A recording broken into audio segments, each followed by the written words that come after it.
Chapter 1626 Ancient Canyon.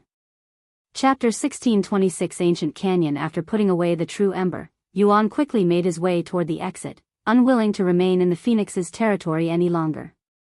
Neither the young man nor the young lady tried to stop him. In fact, they also wanted him to leave as soon as possible. Once they left, Yuan and Yingzi began flying back to the Mystic Valley. Fuck, this is why I hate royalty. They do as they please and treat us like dirt. The young man sneered in disdain once they were alone. We did call him a fake first. The young lady sighed out loud. I don't understand what went wrong. As far as I can tell, he definitely didn't have the bloodline of an ancient phoenix. Yet, he was able to use Phoenix's influence on me despite his lack of cultivation. Huh, forget it. It's already in the past. 3 months later, Yuan and Yingzi made it back to the Mystic Valley in one piece. Oh. You're back already? That was faster than I anticipated. The divine fox of grand prophecy greeted them the moment they entered her territory. I got the true ember, Yuan said. Really? How did you deal with the phoenixes as a dragon? Didn't they attack you on sight? Yuan shook his head with a smile. I have my methods. Anyway, here is the true ember. He retrieved the treasure and tossed it to her. Okay, give me a week to prepare. While the divine fox of grand prophecy began her preparation to divine the primal monarch's location, Yuan spent that time with Meihui and the others. While Yuan was in the primal expanse, Meihui, Chu Liuxiang, and Li Jinsi continued their training with Kellen. Meanwhile, the rest of the Demon's Sealing faction had graduated from their sects and traveled to the fourth heaven, joining Kellen's training 3 months ago. How's your progress? Have you figured out a way to get out of the primal expanse yet? Wang Ming asked him during dinner. No, but I think I am getting close. Take your time so the rest of us can catch up. Shi Lang chuckled. The primal expanse is so vast that most of my time is spent traveling. I have been pretty lucky so far with the distance I need to travel, but am worried that the next place I need to go might take too long, Yuan sighed. He could imagine the primal monarch being in a location that was several decades or even centuries away. Have you tried to kill yourself? Who knows, you might respawn back in the last city you visited. Wang Bingbing suddenly said. That's quite a dangerous suggestion. It'd be disastrous if he becomes a cripple because of that. Wang Ming said. Yuan nodded and said, I have thought about it, and as Wang Ming said, it's quite risky. That said, if nothing else works, I can only try that as a last resort. By the way, the Lord wanted to speak with you as soon as possible. Wang Xiuying suddenly said. I'll go meet him after this. After dinner, Yuan went to speak with the Lord. What's up? Yuan greeted the Lord casually. We have been contacted by the Qi family. Do you remember them? The Lord said. Of course. Since you're contacting me, it must be related to demons, right? Yuan could easily guess the reason behind the Qi family's contact. The Qi family was the Earth's version of the Demon's Sealing clan, and Yuan had personally trained them before. You're correct. They have recently stumbled upon another sealed demon. According to them, this demon is unfathomably strong and surpasses the 11 demons you dealt with in the past. Where is this demon? I'll deal with it as soon as possible. They haven't disclosed the location to us yet. I'll notify them of your arrival if you want to visit them directly. You can do that. I'll visit them first thing tomorrow morning. I understand. After leaving behind the starry abyss so that Ji Ran could heal the Lord, Yuan returned to his residence. The next morning, Leah was already waiting at Yuan's front door, ready to escort him to the Qi family, just as she had done previously. Welcome back to the Qi family, Manager Leah. Yuan. The Qi family was ready to greet them long before their arrival. It's been a while. Yuan smiled. Thank you again for your assistance, Qi Man said with his hands clasped. Don't mention it. Anyway, where's the demon? It's located at the ancient canyon. Is it close to breaking out of its seal? No, and some people are watching over it even as we speak. They would notify us if there were any changes. Even if it's not close to breaking out of its seal, I am going to take care of it immediately. Chi-Man then said, please don't be too hasty. We are aware of your prowess, but this demon is different. We believe it's at least a superior demon with a tiny chance of it being a demon general. A demon general, huh? Yuan muttered with an intrigued face. Suddenly, someone could be heard shouting, Elder Qi. We have just received a message from the expedition team. It's an emergency. Cracks have started appearing on the demon. What? Chi-Man exclaimed. Looks like we can't take things slowly anymore, Yuan said. Bring me to the demon. Why yes. I will bring you there myself. Chi-Man quickly responded. Yuan and Leah followed Chi-Man to the Qi family's private jet and quickly left. A day later, they arrived at their destination, the Ancient Canyon. The Ancient Canyon is a 1,000-mile-long plateau composed of horizontal layers of lava and rock, featuring a range of landscapes, including arid deserts and barren stretches. This area is rarely explored due to its harsh climate and extreme heat, which can easily reach up to 170 degrees Fahrenheit, making it nearly impossible to explore without proper equipment. We've arrived. Chi-Man notified them after the jet landed. Chapter 1627 A Different Person. Chapter 1627 A Different Person. After disembarking from the jet, Chi-Man led Yuan and Leah to the sealed demon, where a dozen members of the Qi family were stationed to keep watch over it. Yuan? Qi Feng, one of the people stationed there, was a little surprised to see Yuan. Hey, it's been a while. You came here alone? She asked. Yes, the others are busy with their training. Yuan's attention quickly shifted to the sealed demon in the distance. Just one? How disappointing. Actually, we found another sealed demon just a few hours ago, Qi Feng suddenly revealed. What? How powerful is it? Chi-Man exclaimed. It's hard to tell, but it shouldn't be any stronger than this one. Qi Feng's gaze landed on the sealed demon several meters away. Yuan approached the demon and examined it with his divine sense. This demon is a demon general, he muttered a moment later. What? Are you certain? Qi Feng exclaimed in a shocked voice. He nodded in confirmation and continued speaking. Not only is it a demon general, but it's as powerful as a spirit sovereign. Qi Feng and everyone who heard his evaluation fell to their knees, their faces etched with despair. A spirit sovereign? How the hell are we supposed to kill it? This demon could destroy the world by itself. Chi-Man cried out loud as he fell back and collapsed on the ground. Elder Qi. Grandfather. Qi Feng rushed to his side. Seeing this, Yuan said, calm down. It's only a spirit sovereign. I'll take care of it. Qi Feng frowned at his words and said, this isn't the time to be arrogant or get carried away, Yuan. I know you're powerful, but you're only at the peak of Spirit Grandmaster. There's no way you can fight a demon that is as strong as a spirit sovereign, much less kill it. The only thing we can do is strengthen the seal until we're capable of dealing with it. True, my cultivation is only at the peak of Spirit Grandmaster, but it won't take long for me to increase it. Yuan suddenly retrieved a treasure head acquired from the Primal Expanse. After swallowing it, he could immediately feel his cultivation soaring to the next realm. A second later, Yuan had a breakthrough and reached the first level of Spirit Lord. However, his surge of spiritual energy didn't slow down, it continued relentlessly until he broke through to the second level of Spirit Lord. It then pushed him into the third level before finally settling at the fourth level of Spirit Lord.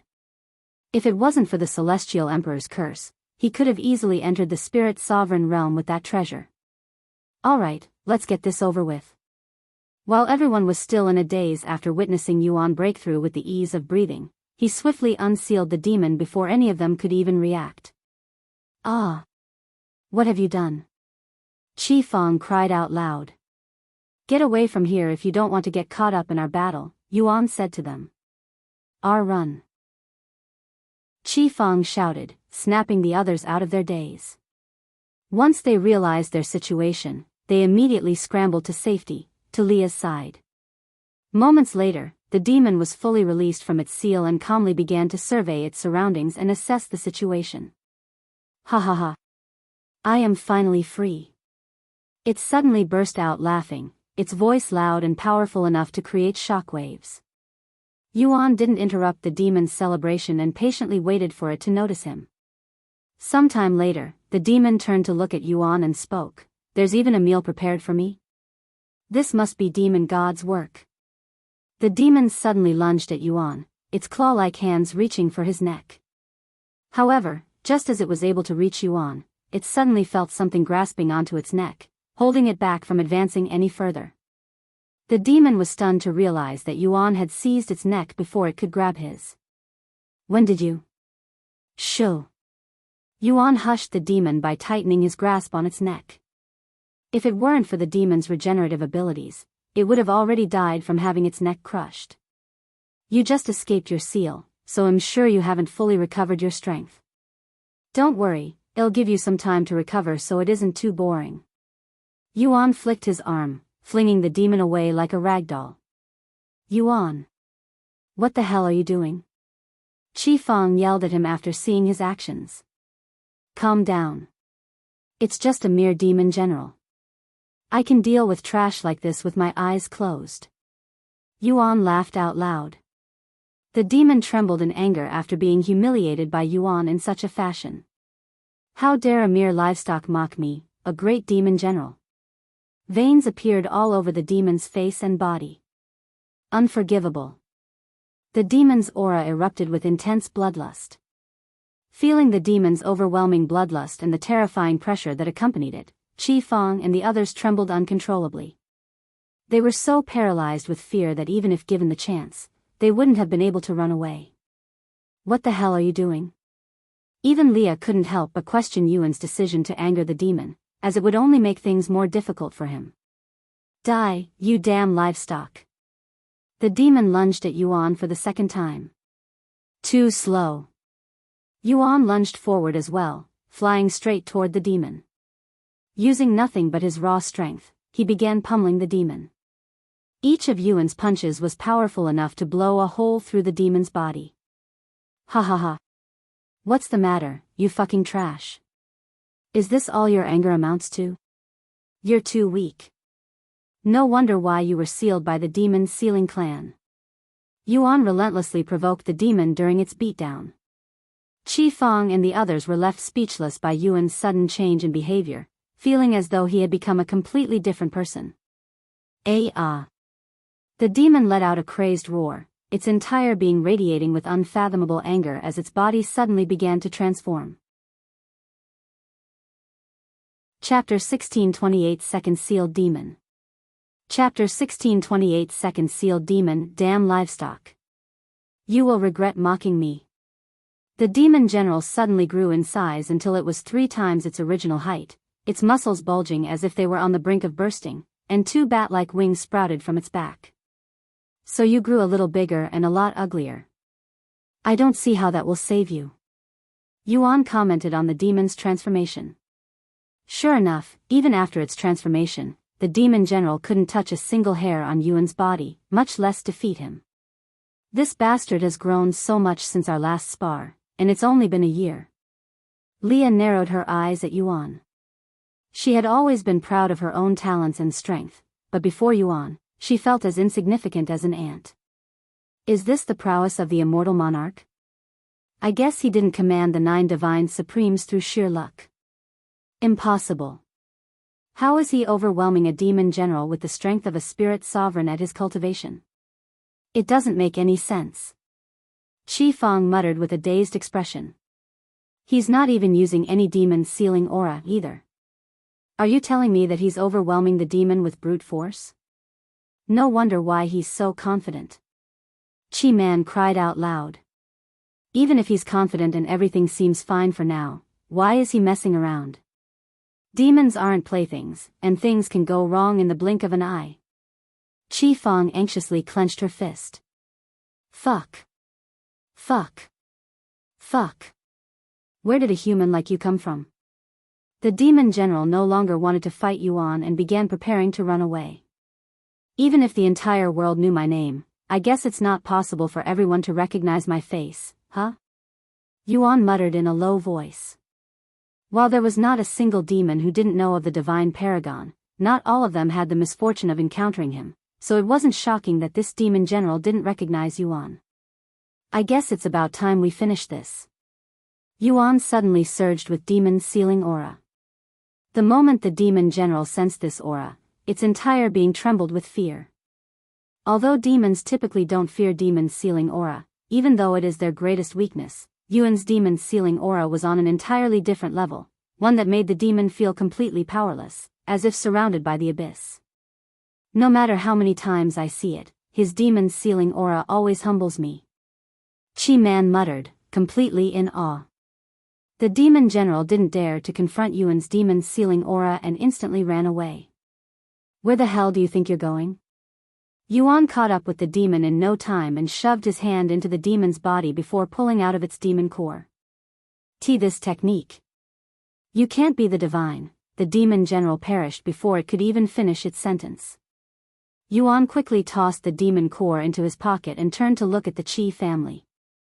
Bring me to the next demon, he said to them. Once they snapped out of their daze, the Qi family escorted Yuan to the next sealed demon several hours away. Yuan frowned as he looked at the sealed demon. Unlike the usual human-shaped statue, this one had no particular shape and resembled a small mountain.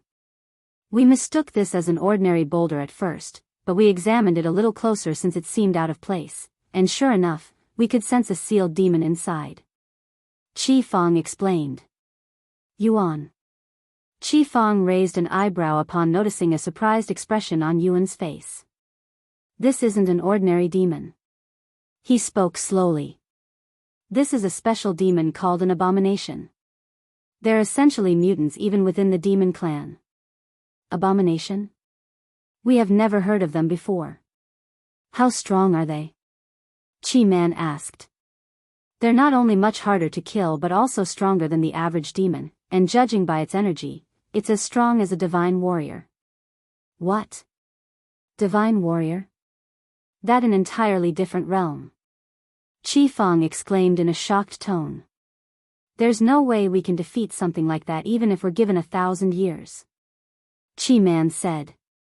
Yuan shook his head and said, I can still deal with it, but I will need some time to prepare. Yuning, can you set up a barrier around this area so I don't completely destroy this place? Yuan asked. Of course, young master. Once Yuan transferred control to Yuning, his cultivation temporarily soared to the peak of spirit enlightenment. I guess the peak of spirit enlightenment is my new limit, huh? Yuan thought to himself. Sometime later, Yuning returned the control to Yuan after setting up the formation. I am finished, young master. As long as they're not stronger than a divine grandmaster, no attacks will be able to break this formation. Thanks. He turned to look at the Qi family and said, you guys should stand further back. Are you sure you want to unseal it now?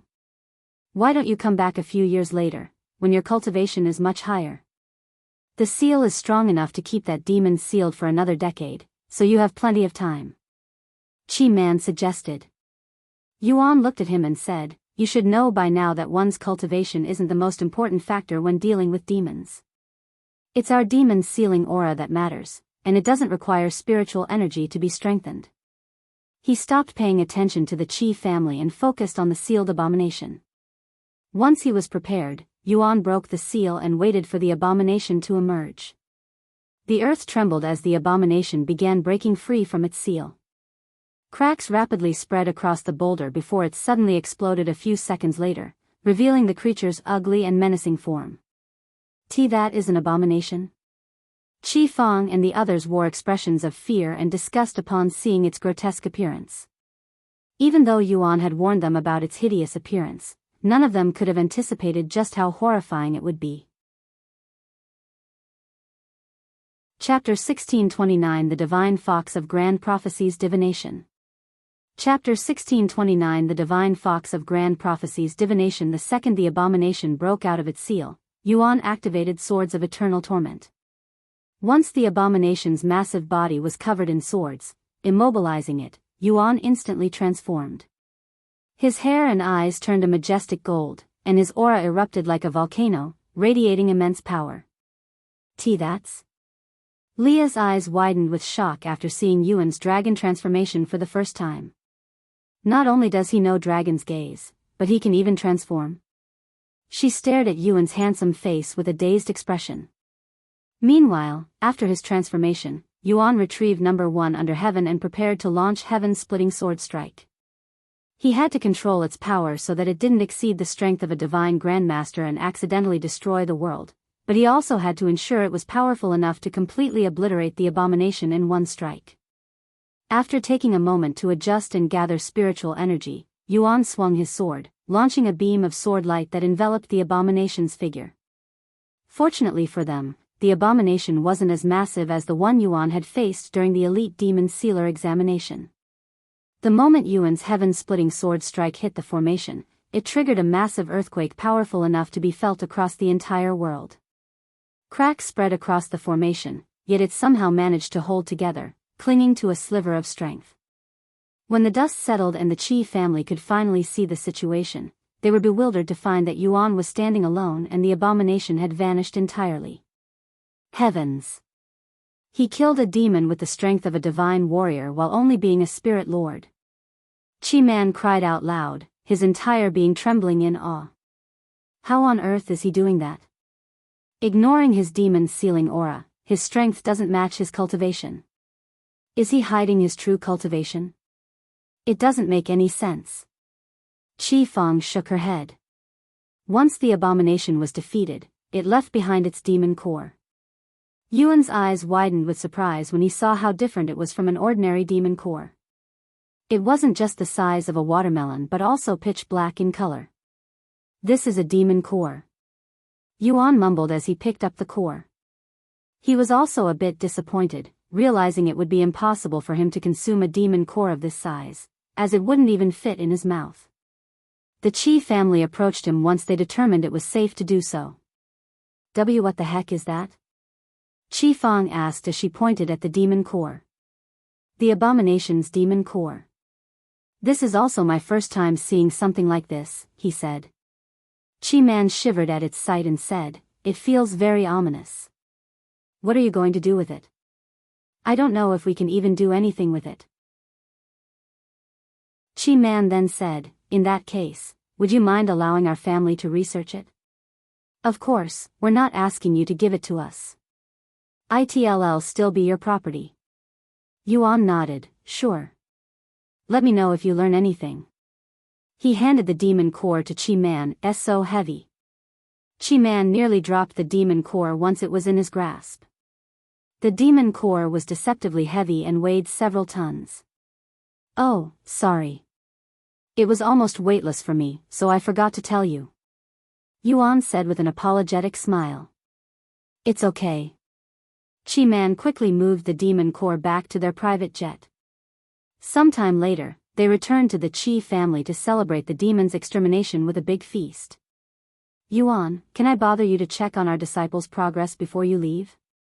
It's been some time since their lecture with you, after all. Qi Huan asked him. Of course. During the feast, the disciples put on a performance to showcase their demon's sealing aura. What do you think, Yuan? Have they improved a little? He nodded, yes, they've improved, but there's still a lot of work to be done. I would give them another lecture, but I have to return to cultivation online by the end of the day. Next time, surely. We'll be waiting for your return. After the feast, Leah escorted Yuan back to the Dragon Spiral Mountain. During their travel, she questioned him, how did you use dragon transformation? Only those with a dragon bloodline could possibly do such a thing. I was able to do that after performing the dragon cleansing ceremony. The dragon cleansing ceremony? Leah was deeply shocked to learn this, finding it unbelievable that dragons, who were famously strict about their traditions and bloodlines, would permit a human to partake in one of their most sacred rituals, especially those of royal bloodlines. Which royal bloodline would be foolish enough to do such a thing? She sighed inwardly. Once they returned to the Dragon's Spiral Mountain, Yuan spoke with the Lord, recounting everything that had transpired. An abomination, huh? That thing would have spelled the end of this world if you weren't here, he sighed. As long as I am here, no demon will cause havoc on Earth ever again. Notify me again if they find any more demons. Of course. At the end of the day, Yuan returned to Cultivation Online. Welcome back. You're just in time for my divination. The Divine Fox of Grand Prophecy had just finished her preparation. Now, witness my divination. The Divine Fox of Grand Prophecy was suddenly enveloped in a golden aura that expanded outward until it covered the entire Mystic Valley. Grand Prophecy, show me the location of the Primal Monarch, she roared. A complex and majestic magic circle materialized beneath the Divine Fox, radiating an unfathomable aura. The Divine Fox's eyes glowed with a golden light that shone like a flashlight, and intricate symbols began to form within her eyes. The Divine Fox remained in this state for several moments until she suddenly coughed up a mouthful of blood. That is impossible. She muttered in disbelief. What happened? Did you fail? Yuan asked with a slight frown, wondering if something went wrong with the divination. No. The divination succeeded, and I have the Primal Monarch's location. But the Grand Prophecy revealed that its location is here. In the Mystic Valley. She exclaimed, her voice filled with terror. What?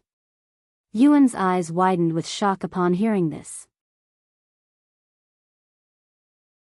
Chapter 1630 Primal Monarch. Chapter 1630 Primal Monarch, what did you say? The Primal Monarch is located somewhere in the Mystic Valley? Are you sure you divined properly? Yuan looked at the Divine Fox of Grand Prophecy. Why you? Are you mocking me? I have never failed a divination. I am sure of it. The Primal Monarch is in the Mystic Valley. The Divine Fox of Grand Prophecy said as she frantically looked at her surroundings with a nervous and fearful expression.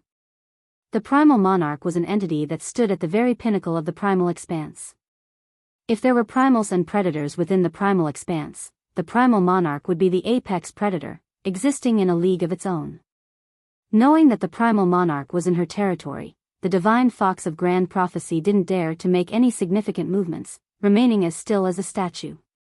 Yuan looked at Yingzi and noticed that she, too, appeared quite nervous. It was the first time he had ever seen such emotions from her. This can't be a coincidence. Yuan thought to himself.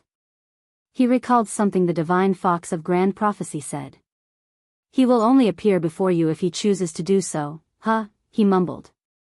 Several moments passed in silence, with nothing happening. After waiting a little longer without any changes, Yuan decided to make the first move. Primal Monarch. You can hear me, right? In fact, I bet you're looking at me right now, he shouted with the support of his spiritual energy, allowing his voice to ripple throughout the entire Mystic Valley. The Divine Fox of Grand Prophecy and Yingzi turned to at him with terrified expressions on their faces. What the hell are you doing? Do you have a death wish? The Divine Fox shouted at him. Yuan ignored her and continued, I doubt you're here by chance. Are you here for me? If so, why don't you show yourself already? Yuan. Yingzi called out to him in a nervous tone. If the Primal Monarch wanted to kill Yuan, even she was powerless to do anything about it. Don't tell me you want to play hide-and-seek with me. I don't have the time for that. As Yuan's voice faded and silence returned, a faint rustling noise suddenly broke the stillness. Yuan and the others immediately turned their heads toward the source of the noise, and a small silhouette slowly emerged from the tall bushes. You are. Yuan's eyes widened with shock when he saw the appearance, the face of this individual. Once the silhouette fully emerged from the bushes, it became clear that it was a child, a young boy. He had short black hair and innocent eyes that held a sharp and powerful gaze. Like Yingzi, he had an uncanny absence of presence, despite standing right in front of them. Yuan was in disbelief, not because this individual had the appearance of a child, but because the child's face was identical to his own when he was younger. It was as if he were staring at a mirror image of his past self. The divine fox of grand prophecy and Ingzi also noticed this obvious detail. If they hadn't known any better, they would have mistaken this child for Yuan's son. You are the primal monarch? Yuan asked. After a moment of silence, instead of answering his question, the child said, "Who are you? And why do you have that appearance?" The atmosphere in the Mystic Valley shifted abruptly. Sensing this change, both the divine fox of grand prophecy and Ingzi began to sweat profusely. What do you mean? I have always looked like this. In fact, I should be the one asking you that. Why do you look like my childhood self? Yuan responded. The child narrowed his eyes. What is your name? And how are you related to Tian? Yuan's eyes widened with surprise after hearing this familiar name. He knows the Immortal Monarch. I am Yuan. As for my relationship with Tian, why are you asking? Who is he to you? I am the one asking questions here, brat. A domineering pressure suddenly surrounded Yuan, forcing him to his knees. The force was so powerful that Yuan couldn't fight it even for a split second. You kneel. Yuan immediately activated Immortal Monarch's dominion on the child. However, the child remained standing, seemingly unaffected by the Immortal Monarch's dominion. Yuan's eyes widened after seeing the results, or the lack of. He was certain that the child before him was a beast, so this made it the first time his Immortal Monarch's dominion failed on a beast. As I thought, you were the one who used that power earlier. The child muttered, clearly unfazed by it. The pressure on Yuan suddenly disappeared. Are you that brat's descendant? Is Tian still alive? The child asked. What? Yuan muttered, utterly confused by the situation. Despite the strange situation, Yuan couldn't sense any killing intent from the child. Furthermore, the child's tone when speaking of Tian was akin to that of a father speaking to his child. I guess it's safe to assume that he's not my enemy. I'm not Tian's descendant, Yuan spoke as he got back to his feet. Was Tian in my past life. What? The child's eyes widened with surprise after hearing this. Bullshit. Then why don't you recognize me? He shrugged. I reincarnated not long ago and am still recovering my memories. Unfortunately, my memories of Tian's childhood are still missing. Anyway, you're the Primal Monarch, right? Since you know Tian, I must have traveled to this place in the past. So you really don't remember anything, huh? After sighing, the child spoke. Indeed, I am the Primal Monarch. You asked about my relationship with Tian, right? I am your father. You're my father? Yuan cried out loud at this revelation. So I wasn't even human? Let me finish, you brat. I am not your real father. You somehow wandered into our world when you were still a child, and I took you in. Is that so? Yuan swallowed nervously. Chapter 1631 Retrieving Tian's Memories. Chapter 1631 Retrieving Tian's Memories. What the hell is going on here? The Primal Monarch is that human's adoptive father? The divine fox of grand prophecy was bewildered by this information. She had countless questions, but she didn't dare to ask them. Since you don't remember me, I guess it's safe to assume you don't remember our promise. Did you wander to the primal expanse again by accident, too? The Primal Monarch looked at Yuan. He nodded. Yes, I came here by accident. I wanted to look for you because I was told you could take me out of this place. How long have you been watching me? The Primal Monarch sighed. Since you used my power at the Phoenix's territory. Your power? You mean Immortal Monarch's dominion? Yuan raised an eyebrow. If that's what you call it, sure. However, that power, the ability to command primals and predators, was originally mine, to begin with. The Primal Monarch revealed. Yuan wasn't too surprised to learn that the Immortal Monarch had inherited his power from another source, as it seemed unlikely for a human to naturally possess such control over beasts in the first place. The Primal Monarch suddenly gestured to Yuan and said, "Let me see the kind of life you've lived after leaving the primal expanse." Huh? You want to see my memories? But I don't have all of them. That doesn't mean anything to me. Well, you don't remember it now, they're definitely somewhere in there, so all I need to do is take it out from hiding. You can do that. Yuan didn't think of this until it was mentioned. Does it have any side effects? He was worried that it might affect his fate. No, my appearance in the primal expanse isn't a coincidence or an accident. It was fate that brought me here, so the primal monarch retrieving my memories should also be considered fate. If I was an inexperienced brat like yourself, you might lose all of your memories and become a vegetable. The primal monarch calmly said. But you're not, right? Yuan swallowed nervously. You really don't change, huh? A subtle smile appeared on the primal monarch's face. The next moment, he pointed 2 fingers at Yuan's forehead before shooting a warm beam of light directly into his head. Primal monarch raised an eyebrow the following moment as he thought inwardly, this brat reincarnated more than once. Despite his interest and curiosity, the primal monarch didn't touch the memories that didn't belong to Tian.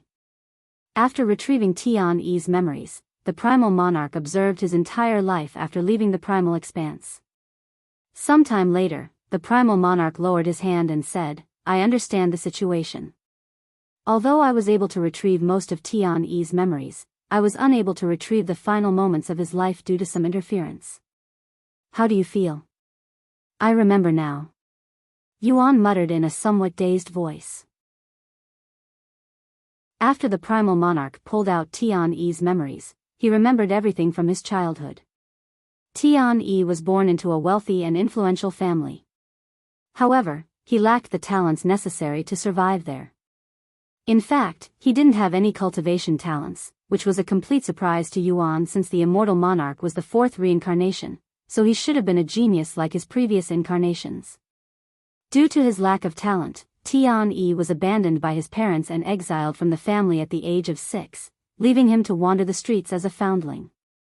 However, that life didn't last long, as his family didn't want him to stay in the same city, so they forced him out into the wilderness, leaving him to fend for himself. Shortly after Tian entered the wilderness, he encountered a powerful magical beast that chased him to a nearby endless beast denver. At that moment, 2 cultivators were locked in a fierce battle, causing the destruction of the endless beast denver. The destruction of the endless beast den created a rift, and in his desperation, Tian entered it, not caring where it might lead him. Once he came out on the other end, Tian found himself in an unfamiliar world that reeked of wild beasts and blood. Where am I? Tian muttered as he frantically looked around. Suddenly, a rough voice resounded, I came here as soon as I noticed the scent of a human, but what is this? A human this small. You won't even be able to fill the gap between my teeth. Tian turned to the source of the voice and was immediately scared shitless when he saw a massive black dragon hovering in the sky. This human is mine. Another voice suddenly resounded, followed by the appearance of a phoenix with fiery purple flames. You dare covet my prey? I'll tear you to shreds. The black dragon roared. Not before I roast you for dinner. The purple phoenix laughed arrogantly. Their aura fiercely crashed with each other. Unable to bear the pressure, Tian fainted instantly. Tian didn't know how long he had been asleep for, but by the time he woke up, neither the phoenix nor dragon could be seen, almost as if they'd vanished magically. This is the first time I've seen a human like you. An unfamiliar but calm voice suddenly resounded. Jump-scared by the voice, Tian jumped to his feet and began running away without looking at the source of the voice. Where do you think you are going? The voice that was far away from Tian a moment ago suddenly sounded like it was right behind him. Tian swiftly realized that running wasn't an option and surrendered to his fate. He stopped running and fell to his knees. Go ahead and eat me. I don't care anymore. Why would I eat you? Even 1,000 of you wouldn't fill half my stomach. Eating you would only arouse more hunger. The voice laughed. At this moment, Tian turned around to face the voice, and to his bewilderment, the voice belonged to a child who didn't look any older than himself. As a matter of fact, this child didn't simply look to be the same age. He looked exactly like Tian, as if he was a perfect clone. Chapter 1632 Tempering in Blood. Chapter 1632 Tempering in Blood. Who are you? Why do you look like me? Tian was terrified when he realized that the face before him was actually his own face. I like it, so I decided to use it. You decided to use it. You're not human, are you? Humans don't exist in the primal expanse. Other than you, who came here from another world, everyone here is what you call beasts. Another world? Tian couldn't comprehend this information and became dazed. Seeing his dumbfounded expression, the entity with his face said, I am the Primal Monarch, and you are currently in my world, the primal expanse. He continued, what are you going to do now? Humans cannot survive in this world alone, and you're not even a cultivator. The moment I leave you alone, you'll become someone's food or toy until you die. Tian fell silent. A moment later, he spoke in a defeated tone, my family abandoned me because I was born without talents, and I somehow ended up in this dangerous place. I think this is heaven's way of telling me to just die.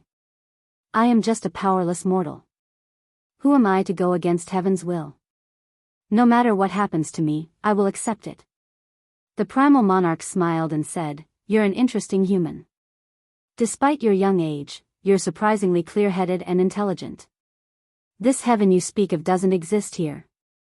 No, to be more precise, I am heaven here. The Primal Monarch boldly declared. I don't care how mighty your heaven is, it won't influence my territory. So if you want to survive, I can make that a reality. Tian stared at the Primal Monarch with wide eyes and spoke in a dazed manner, even if you say that, how am I supposed to survive in this place? The Primal Monarch showed a wide smile and said, humans have never managed to pique my interest, but I think it'll be fun to have you around for some time. You want me to follow you? Tian asked. You don't want to? I'll do it. Tian responded without any hint of fear in his voice. This was the first time he felt accepted and needed, so he had no reason to refuse, even if that individual was not human. Good. After the Primal Monarch accepted Tian as his follower, he escorted Tian back to his home, which existed in a different dimension. There, the Primal Monarch taught Tian everything he needed to know about the primal expanse and the entities living there. This brat truly has a bright mind. His ability to learn and comprehend things is almost frightening. Even predators who have lived for tens of thousands of years wouldn't be able to match him. The Primal Monarch quickly realized that the notion of Tian being talentless was completely false. To throw away such talents, humans are such foolish creatures. In the blink of an eye, 2 years had passed since Tian began studying under the Primal Monarch. Listen here, you brat. If you want to live more than 100 years, you'll need to start cultivating. However, it's impossible for humans to cultivate properly in the primal expanse since your bodies cannot adapt to our environment. If they forcefully cultivate our chaotic essence, they will turn into mindless beasts. In that case, isn't it hopeless for me? Tian spoke calmly, almost as if it didn't matter to him whether he could cultivate or not. 100 years is already a long time, enough to live a fulfilled life. That's what someone who's never truly experienced life would say. Anyway, the reason humans are unable to cultivate chaotic essence is because they don't have a chaotic heart, something all beasts in the primal expanse are born with. In that case, what will happen if we give them a chaotic heart? The Primal Monarch spoke with a profound smile as he glared at Tian, who swallowed nervously. Is it even possible for a human to acquire a chaotic heart? Tian raised an eyebrow. We'll find out soon enough. I guess so. Tian understood that he was the subject of an experiment that had never been done before, fully aware that things could go disastrously wrong, yet he remained indifferent. The Primal Monarch went to the primal expanse to prepare for Tian's experiment. He returned a few hours later and prepared a bath filled to the brim with the blood of various beasts. First and foremost, we need to strengthen your frail body. This will be incredibly painful, unlike anything you've ever experienced before, so brace yourself. However, To the Primal Monarch's surprise, Tian neither screamed nor showed any signs of pain during the tempering from the beginning to the very end, lasting for 6 hours straight. How do you feel? The Primal Monarch asked Tian as he emerged from the bath. Feels like my body is surging with strength, he said. Did you not experience any pain during the tempering? I did, and it hurt like hell. Tian calmly replied. The Primal Monarch gazed at the blood bath and thought to himself, I never could have imagined he'd endure 6 hours on his first tempering. How interesting. He began to feel that he had made the right choice in taking Tian under his wing. Over the next 4 years, Tian continued to bathe in the blood that the Primal Monarch provided. The pain he endured grew more intense as the quality and potency of the blood increased. Your body should be strong enough to grow a chaotic heart now. The Primal Monarch retrieved a mountain of treasures and continued, although we are born with a chaotic heart, it isn't complete at birth and requires tremendous effort to complete it. Once completed, predators can further grow a second or even third chaotic heart by consuming large amounts of treasures. Let's see if you can grow a chaotic heart by consuming treasures. If you find any errors, ads pop up, ads redirect, broken links, non-standard content, etc. Chapter 1633 Primal Monarch's Bloodline. Chapter 1633 Primal Monarch's Bloodline. After his body tempering period ended, Tian began consuming an enormous amount of treasures provided by the Primal Monarch to cultivate a chaotic heart. He was akin to a pig, but instead of eating pig food, he was being fed priceless treasures. However, despite the vast number of treasures he consumed, there were no signs of his chaotic heart forming. Despite this, Tian's cultivation soared, reaching the level of divine ancestor in just 4 years solely by consuming treasures. He achieved this without needing to cultivate or learn any cultivation techniques, as the Primal Monarch assisted him in absorbing and containing all that energy. Your chaotic heart isn't forming. We might be missing something. The Primal Monarch eventually halted feeding him treasures. Maybe it's because I lack a proper bloodline, Tian casually guessed. Bloodline, huh? That might be it. The Primal Monarch fell silent for a few moments, a contemplative expression on his face. I have never done or even thought about doing this before, but I can give you some of my blood essence, which has a chance of giving you my bloodline. The Primal Monarch muttered with a curious face. Even in the divine heaven, humans can acquire bloodlines through the blood essence of magical beasts or divine beasts. However, since the creation of blood essence requires tremendous effort and even involves sacrificing one's longevity, they are only created for special occasions and are incredibly rare, even in the world of beasts. Once you accept my blood essence, we'll essentially be family. What do you think? Are you willing to accept the bloodline of a beast? The Primal Monarch asked Tian. Tian smiled and said, I already see you as a family and a father, so nothing's changed. The Primal Monarch laughed out loud, finding his answer extremely entertaining. Very well. Then, give me some time to form my blood essence. Since this is my first time doing something like this, it will take a few years to complete. A few years? What should I do in the meantime? Tian asked. I'll teach you a few of my techniques, so you can use this time to train them. The Primal Monarch transferred several of his own techniques to Tian directly through his mind, allowing him to understand them instantly. However, he still needed to train to deepen his understanding and strengthen the techniques. Afterward, the Primal Monarch entered seclusion to form his blood essence, leaving Tian alone for the next decade. In these 10 years, Tian focused on training the techniques bestowed by the Primal Monarch, occasionally tempering his body and consuming the leftover treasures. His cultivation reached the peak of immortal ascension without any issues.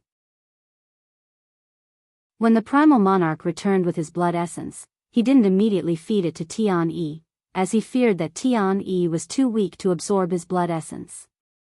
Let's increase your cultivation a bit more to be safe. Thus, he fed Tian even more treasures. After a few more years, Tian broke through immortal ascension and became a true immortal at the bronze immortal realm. Normally, a cultivator would need to face a heavenly tribulation before they can ascend past immortal ascension and become an immortal, but since Tian was located in Primal Expanse, where the heavens had no influence, he was able to break through that barrier without facing one. So, I just consume this like water? Tian inquired with the Primal Monarch's blood essence in his grasp. Yes, pour it onto your tongue and let it be absorbed. Tian followed the Primal Monarch's instructions and placed a single drop of blood essence onto his tongue. The blood essence melted into his tongue the instant it touched. At first, he felt no change, but after a few moments, his entire body began to burn up, as if his blood were boiling. The Primal Monarch watched with great focus, paying attention to every little detail and change occurring within Tian's body. Veins bulged across Tian's body, as if they were on the verge of bursting through his skin. Soon, they began to glow with a golden hue, as if liquid gold were coursing through them. Ah! Tian let out a beastly roar that shook the entire world. Moments later, he began to calm down, and his body quickly started to recover. How do you feel now? The Primal Monarch asked him. Even before Tian's response, the Primal Monarch could tell from Tian's aura that he had successfully absorbed the blood essence. I feel the same. Tian muttered in a somewhat puzzled voice. Although he didn't realize it, his voice carried an unfathomable power capable of commanding all beasts if there were any near him. Of course, it wouldn't work on the Primal Monarch, who gave him the power. You may not feel it now, but you'll realize it sooner or later, said the Primal Monarch. As long as you learn to control that power, you'll be invincible within the Primal Expanse, even as a mortal. However, great power comes with great responsibilities, and I trust that you won't abuse this power. Tian smiled and said, I won't betray that trust, but if I ever do, you can kill me. Kill you? Humph. It'll make you suffer a fate worse than death. The Primal Monarch sneered. After acquiring his new powers, Tian spent several more years studying and practicing to master control over them. During this time, Tian also successfully formed his chaotic heart, albeit an incomplete one. Once the Primal Monarch was confident Tian could survive by himself, he was released into the Primal Expanse for experience. What should I do in the Primal Expanse besides completing my chaotic heart? Tian asked the Primal Monarch before leaving for the Primal Expanse. How should I know? This is meant to expand your experience, so live however you want for the next 100 years. Also, you will be hunted everywhere you go because you're a human, and your scent will drive everyone mad, so try to stay alive. I don't want all of my efforts to go to waste. I will try not to disappoint you. Tian left for the Primal Expanse with an excited smile on his face. Chapter 1634 Tian's Growth. Chapter 1634 Tian's Growth. After Tian left home to gain experience in the Primal Expanse, the Primal Monarch secretly followed him, having nothing better to do. Of course, since this was Tian's first time exploring alone, he also felt a little worried for him. However, the Primal Monarch's worries were quickly relieved once he saw how quickly Tian adapted to the Primal Expanse. While his cultivation as a bronze immortal was respectable in the Primal Expanse, it was far from sufficient for him to be reckless and careless. Tian didn't have any big ambitions and wanted to complete his chaotic heart as soon as possible, which he set as his primary goal. He traversed the Primal Expanse in search of treasures, dominating nearly every territory he encountered. Tian's presence quickly spread throughout the Primal Expanse like wildfire, and within a few years, nearly every powerhouse there had heard of the human causing havoc in their territories. A human who can cultivate and use his powers? Bullshit. There's no way such a human exists. What? This human has a chaotic heart? Are you sure he's really human and not just a predator in disguise? Most of the powerhouses refused to believe that a human could create such chaos in their world, especially when every human before him had been unable to adapt to their chaotic essence. However, some had their interest piqued and left their territories to seek out this human they had been hearing so much about. After another decade, it was all but confirmed that Tian was real, and he was growing at such a tremendous rate that he could pose a threat to even the powerhouses in the Primal Expanse if given a few more decades. Tian quickly became a presence that could not be ignored, prompting predators across the primal expanse to attempt to either tame or kill him. However, every failed attempt only made Tian stronger.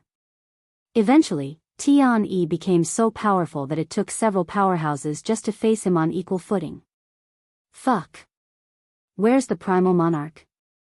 Why isn't he doing anything about this human when his world is being flipped upside down? The natives of the primal expanse were puzzled by the Primal Monarch's silence.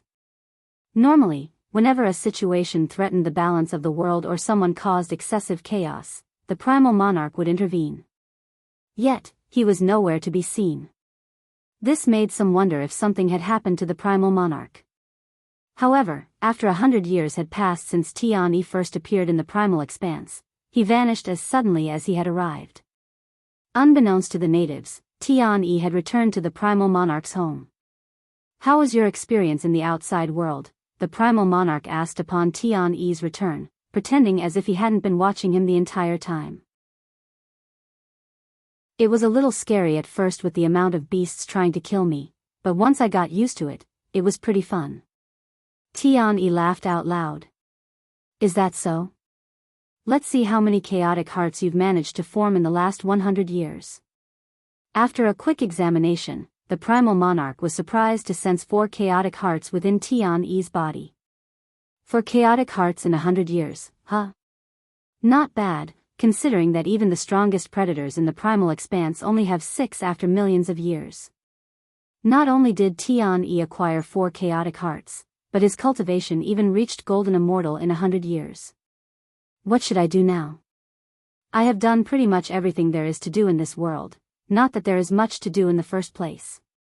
Well, do you have any interest in owning your own territory? The Primal Monarch asked. Not really.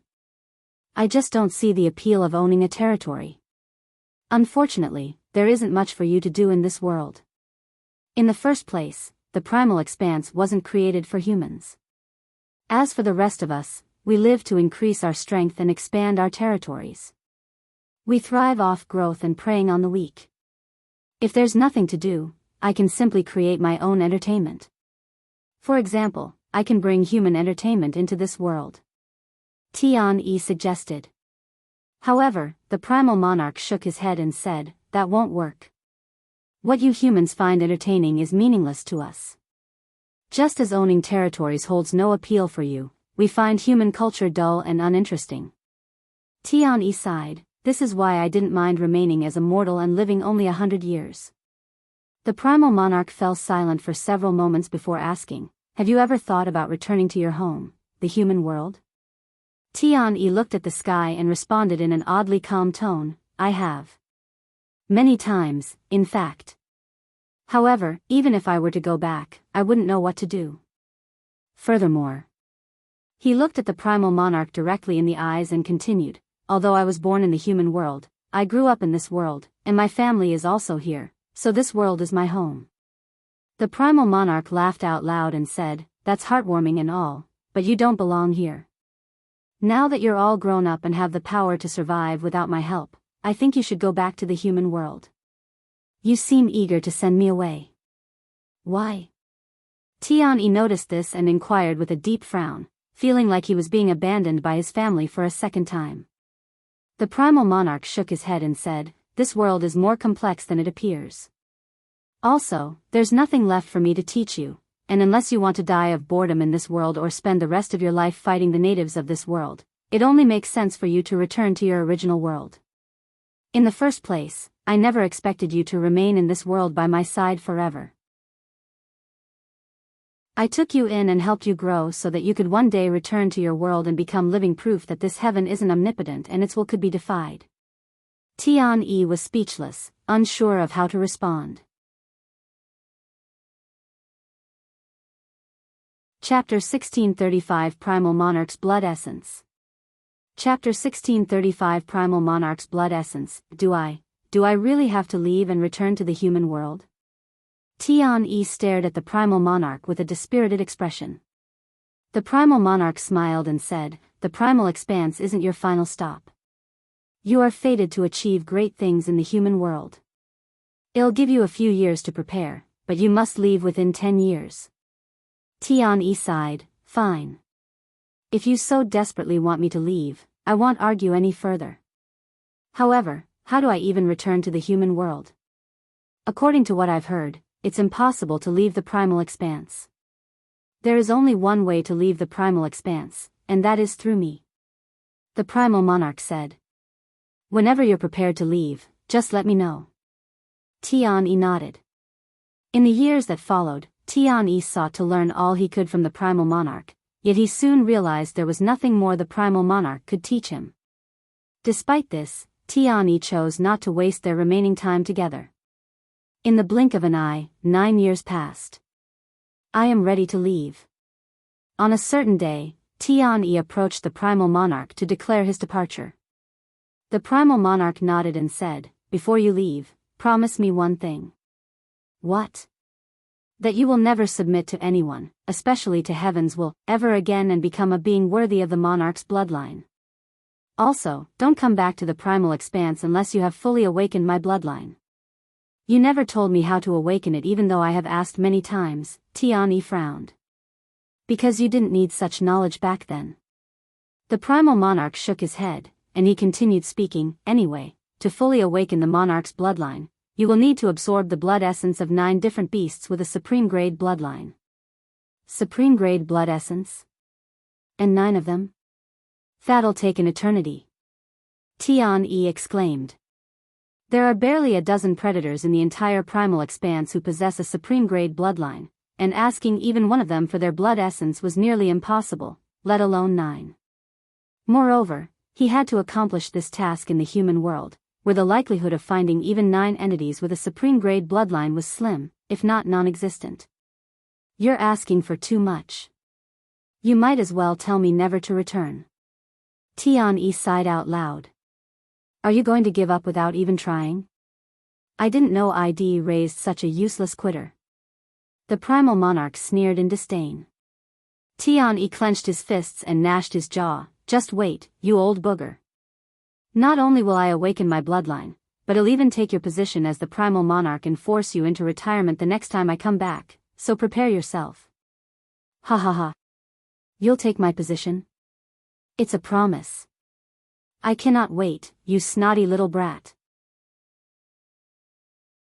Shortly after, the Primal Monarch opened a rift to the divine heaven, and Tian stepped into it without looking back. After digesting Tian's memories, Yuan looked at the Primal Monarch with emotional eyes. "Sorry, but I don't think I can fulfill my promise to you right now." Yuan spoke with a bittersweet smile. "Well, this won't be the first time you've disappointed me." The Primal Monarch shrugged.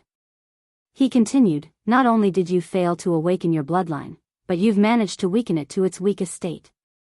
"I'll awaken the bloodline this time for sure," Yuan said with a resolute expression on his face. However, the Primal Monarch shook his head and said, "Even if you consume 9 blood essence right now, you won't be able to awaken your monarch bloodline because it is still in its dormant state." "Huh? What do you mean?" Yuan raised an eyebrow. "You've managed to activate your bloodline, but it's only royal grade, so you're not receiving any actual benefits from it. Even your immortal monarch's dominion is just a technique, not your bloodline's ability." "How do I awaken my bloodline then?" The Primal Monarch suddenly opened a rift and said, "Follow me." "Wait a moment." Yuan turned to look at Ingzi. "Thank you for everything." He retrieved 1,000 meat skewers and handed them to Ingzi, who accepted them in a daze. "You too." Yuan gave some skewers to the divine fox of grand prophecy before entering the rift with the Primal Monarch. On the other side of the rift lay the Primal Monarch's own dimension, the place where Tian had once lived. The world within this dimension was as vast as the primal expanse, but only Tian and the Primal Monarch inhabited it at this moment. Yuan surveyed his surroundings, feeling a sense of nostalgia. Sometime later, the Primal Monarch spoke. "I knew you would return one day, so I prepared this for you, but I never anticipated you would return in such a state." He showed Yuan his palm, where a small bottle rested. "This is..." Yuan swallowed nervously after seeing the drop of blood inside.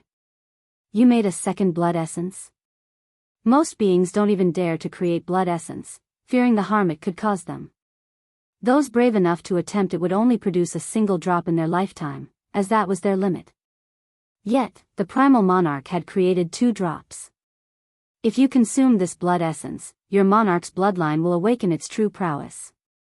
Yuan accepted the Primal Monarch's blood essence. Thank you. Yuan tossed the bottle into his spatial ring, causing the Primal Monarch to raise an eyebrow. What are you doing? Saving it for later? Why? But I am only a spirit sovereign now, and I was an immortal the last time I consumed your blood essence.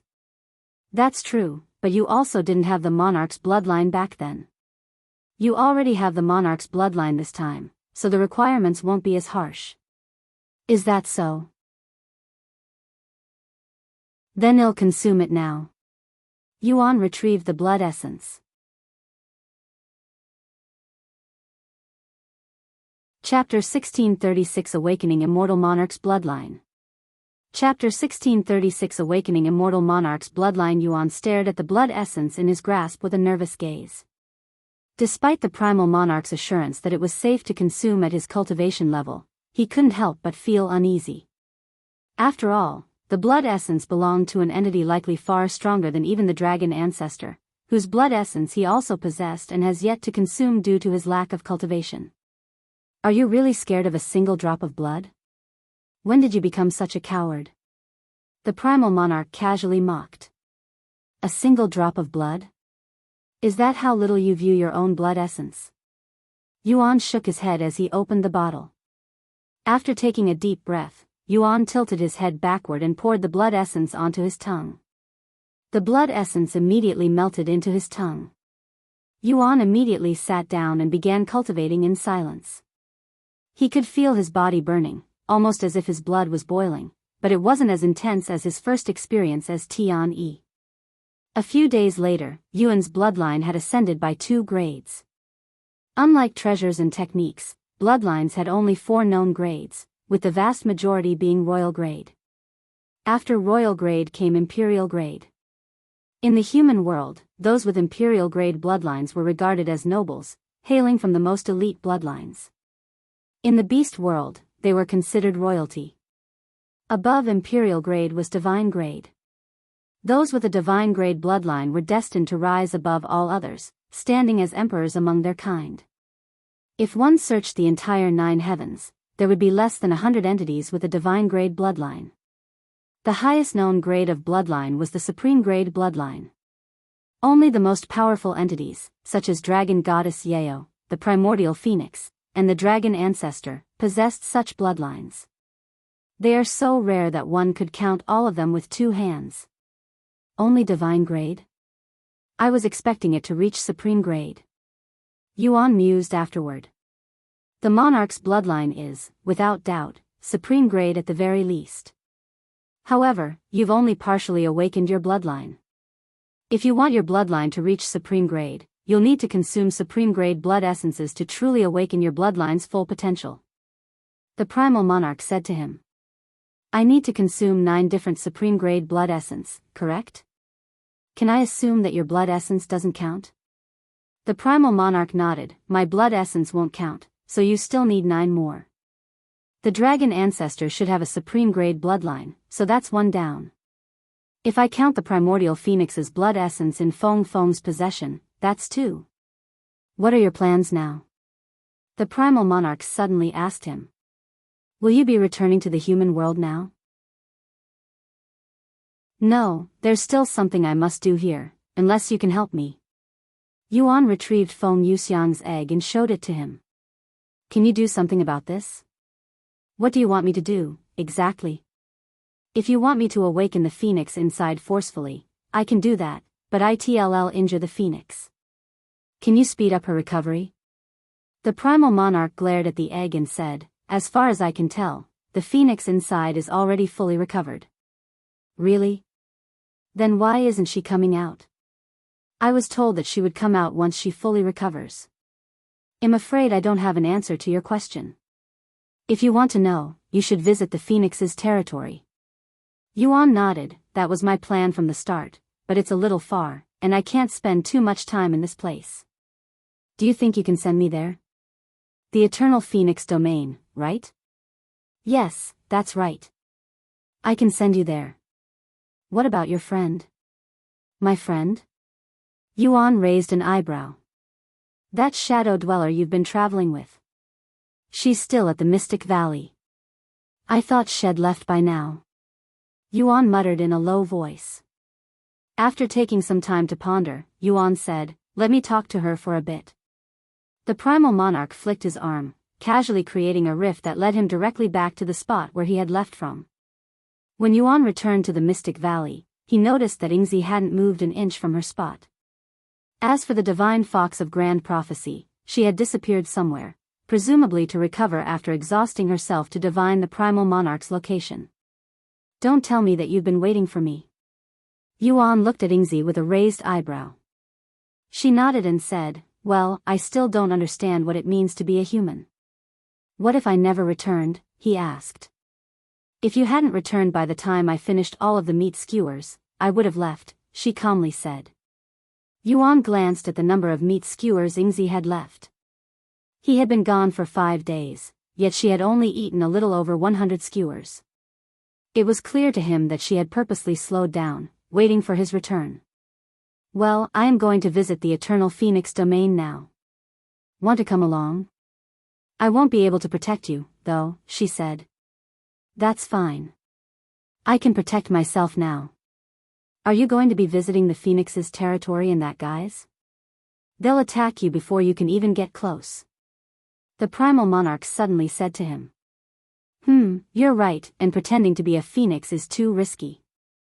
If I cannot be a dragon or a phoenix, I might as well go there as a human. Yuan deactivated his transformation for the first time since he came to the primal expanse, and his human scent immediately started to fill the air. The primals within the Mystic Valley quickly picked up his scent and immediately began rushing toward his location. Despite the approaching threat, Yuan remained calm. He took a deep breath and spoke in a commanding voice, I don't have time to play with you lot. Scram. Though his voice was barely louder than usual, it sent a powerful ripple through the entire Mystic Valley. The moment the primals heard his voice, which resounded inside their heads like a thunderclap, they immediately turned and fled in the opposite direction. Chapter 1637 Forbidden Technique. Chapter 1637 Forbidden Technique. I'm ready to visit the Eternal Phoenix domain, Yuan said to the Primal Monarch after chasing away the primals. The Primal Monarch nodded and said, don't expect me to protect you if you get in trouble there. He smiled, it'll be fine. Thanks for worrying. Who the hell is worried? The Primal Monarch sneered before opening a rift that led directly to the Eternal Phoenix domain. Can you hold these for me with your treasure? Yingzi handed him the meat skewers she didn't eat. Yuan nodded and stored the skewers in his spatial ring before stepping into the rift, with Yingzi following closely behind. Upon emerging from the rift, Yuan found himself standing before a vast land that resembled the Phoenix Ascendancy Plateau. His human scent instantly spread and attracted the attention of nearby primals. This is the perfect opportunity for me to test out my new powers while I wait for the phoenixes to show up. Yuan thought to himself and patiently waited for the primals to show up. A few moments later, a massive purple-feathered bird, its wings large enough to cover an entire mountain, came diving toward Yuan's location. This bird exuded an aura equal to that of a divine emperor cultivator. Yuan calmly gazed at the incoming bird. Once it was close enough, Yuan muttered in a nonchalant tone, die. In the next moment, the bird's movements suddenly slowed, and then, without warning, it began to fall lifelessly, plummeting straight into the ground. Yingzi's eyes widened in shock as she witnessed Yuan kill the primal with nothing more than a simple voice command. So it actually works. Yuan mumbled to himself. He had never used the Immortal Monarch's dominion in such a manner in his previous life, so this was something new to him. More primals appeared shortly after, but they also dropped like flies as Yuan commanded them to die with nothing more than his voice. Although this power initially seemed limitless, Yuan began to feel fatigued after killing several more primals in this manner, and it was mental fatigue that couldn't be healed even with his powerful soul cultivation technique. It was also apparent that the stronger his target, the more it drained his energy and exhausted him. Let's try something else now. Yuan suddenly made a grasping motion toward the corpses scattered on the ground and muttered, "Condense." In response, the corpses began to disintegrate into their purest form, spiritual energy, before condensing and forming what is known as a monster core. In the primal expanse, entities do not leave behind a monster core because they cultivate through their chaotic heart. Yet, Yuan had managed to transform their corpses, their very chaotic hearts, into monster cores through his unique power. Absolute core creation, rank, celestial, mastery level, max, description, allows the user to create perfect monster cores from beast corpses. What is that? Ingzi asked as she stared at the monster cores with a curious gaze.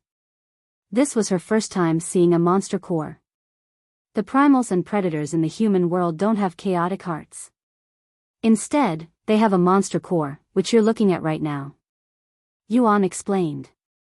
They don't have chaotic hearts.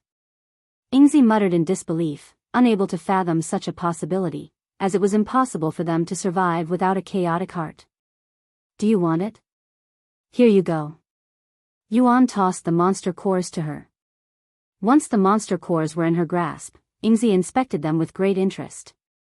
Meanwhile, Yuan shifted his focus to the approaching primals. Although I can't turn them into monster cores while they are still alive, I can do this instead. When his next target was close enough, Yuan pointed 2 fingers at it and muttered, "Extract."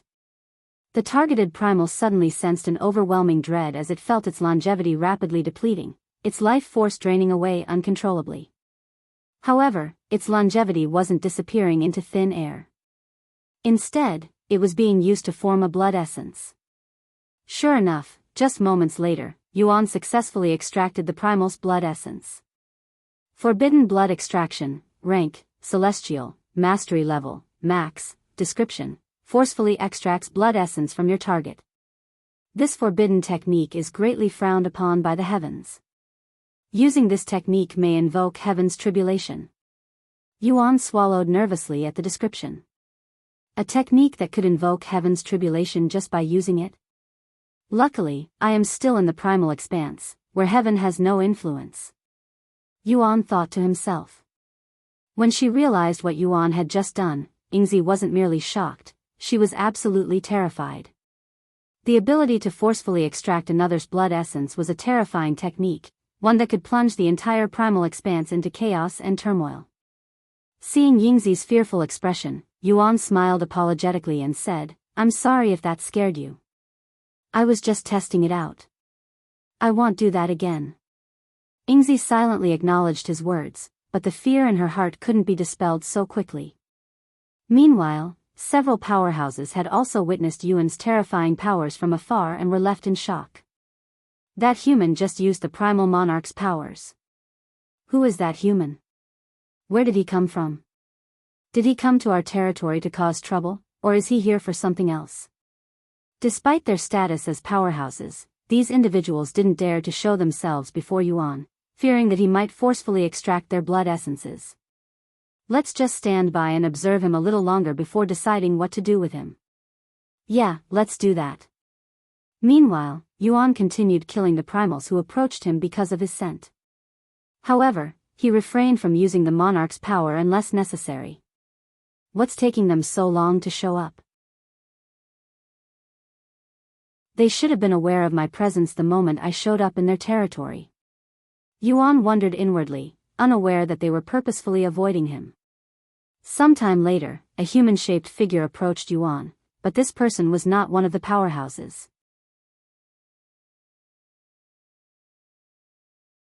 Chapter 1638 One Condition. Chapter 1638 One Condition. Hey, you with the weird scent. A voice suddenly called out to Yuan. Yuan turned toward the source of the voice, spotting a young lady with long crimson hair, amber-colored eyes, and fierce facial features. About time someone shows up, Yuan mumbled after seeing this young phoenix. Who the hell are you? And why are you causing a scene in our territory? The young lady questioned, seemingly unaware that Yuan was a human. It was well known that humans couldn't use their powers in the primal expanse, and the fact that no human had appeared in their world for millions of years left the young lady unaware of Yuan's true identity. When the powerhouses realized who this young lady was, they began panicking. What the hell is she doing over there? We need to intervene before that human steals her blood essence. Meanwhile, Yuan faced the young lady and spoke, I have some business with the Primordial Phoenix. The young lady frowned and said, the Primordial Phoenix isn't someone you can meet just because. Then how can I meet them? The young lady narrowed her eyes and said, first and foremost, you must identify yourself. What bloodline do you have? I am not familiar with your scent. Also, we need to know your reason for seeking out the Primordial Phoenix.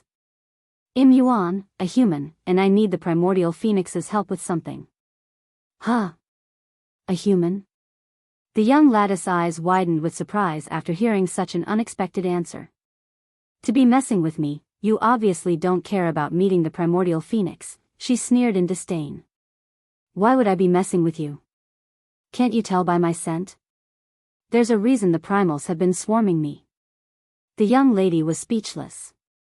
At that moment, two more figures appeared, a middle-aged man and a woman, both exuding an aura equivalent to a cultivator at the God Ascension realm. As soon as they arrived, they positioned themselves in front of the young lady, as if shielding her with their bodies. Seniors? Why are you here? The young lady was surprised by the appearance of these two powerhouses. We should be asking you that. Why did you come here when we told everyone to remain in their home? You did? I didn't get the word. The young lady shrugged. Anyway, I came here because I noticed a weird scent coming from this guy. He claims to be a human, but I don't believe him. The two powerhouses turned to look at Yuan with deep frowns on their faces. What is your relationship with the Primal Monarch? The woman asked in a nervous tone. What? The Primal Monarch? The young lattice eyes widened. He's my adoptive father. Yuan calmly responded. The Primal Monarch adopted a human? The middle-aged man exclaimed, his face filled with disbelief. Then are you here on behalf of the Primal Monarch? The woman continued to ask. He shook his head, no, I came here because I personally have business with the Primordial Phoenix. What sort of business? Yuan retrieved Feng Yuxiang's egg and said, I was told that they would be able to help my friend here. The phoenixes before him trembled, their faces filled with shock when they saw the egg in Yuan's grasp. That is. Where the hell did you get that? The young lady cried out loud. That shell. It can't be. The middle-aged man swallowed nervously. We must notify Her Majesty immediately. The woman exclaimed. Yuan raised an eyebrow at their reaction and asked, does that mean I get to meet the Primordial Phoenix? However, before the phoenixes could respond, Yuan suddenly felt a strong, overwhelming pressure appear out of nowhere. Yuan tilted his head upward to see a massive, majestic phoenix hovering above them. When the phoenixes noticed this newcomer, they immediately lowered their heads and greeted it, we greet your majesty. The Primordial Phoenix. Yuan recognized the Primordial Phoenix's appearance since she looked exactly like Feng Yuming in her beast form. In the next moment, the Primordial Phoenix began to shrink, transforming into the form of a human. The Primordial Phoenix took the form of a stunning woman, tall and slender, with long, fiery red hair cascading down her back, nearly reaching her feet. Her presence radiated a majestic aura, one that commanded respect, like that of an empress. She looks just like Feng Yuming. Yuan was startled by how closely this Primordial Phoenix resembled Feng Yuming. Yet, it was clear that she wasn't Feng Yuming, but another distinct Primordial Phoenix. The Primordial Phoenix descended gracefully, halting just before Yuan, her sharp gaze locking onto the egg in his hands. After a brief, tense silence, she shifted her eyes to Yuan and asked in a calm, yet commanding tone, who are you? Yuan, a human from the human world. What is your relationship with the one inside this shell? We're companions. Then you're not much of a companion, letting her end up in such a state, the Primordial Phoenix remarked, her tone laced with disdain. Yuan narrowed his eyes and said, you don't even know what happened. That's irrelevant. Whatever. I'm not here to argue but to see if you can heal her. The primordial phoenix looked at the egg and said, "Of course, I can heal her. However, why should I do that for you? Did you think I would be willing to heal her just because she's a phoenix? I was hopeful, but if you're unwilling to heal her, just let me know so I can stop wasting my time here. How dare you speak to Her Majesty in such a tone?" Even the primal monarch addresses her with respect, the middle-aged man shouted, his voice brimming with anger. The primordial phoenix narrowed her eyes at him. After a brief silence, she spoke, her voice calm yet firm, "I am willing to heal her. But only under one condition: you must leave her with us in the eternal phoenix domain." Yuan frowned after hearing about her condition. "Are you serious?" "Did it sound like I was joking?" the primordial phoenix replied, her voice cold and unwavering.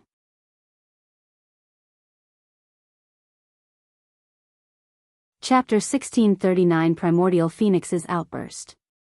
Chapter 1639 Primordial Phoenix's Outburst. "If I heal her and let her continue traveling with you, she will undoubtedly be hurt again, perhaps even face death." The primordial phoenix explained the reason behind her condition, her tone resolute.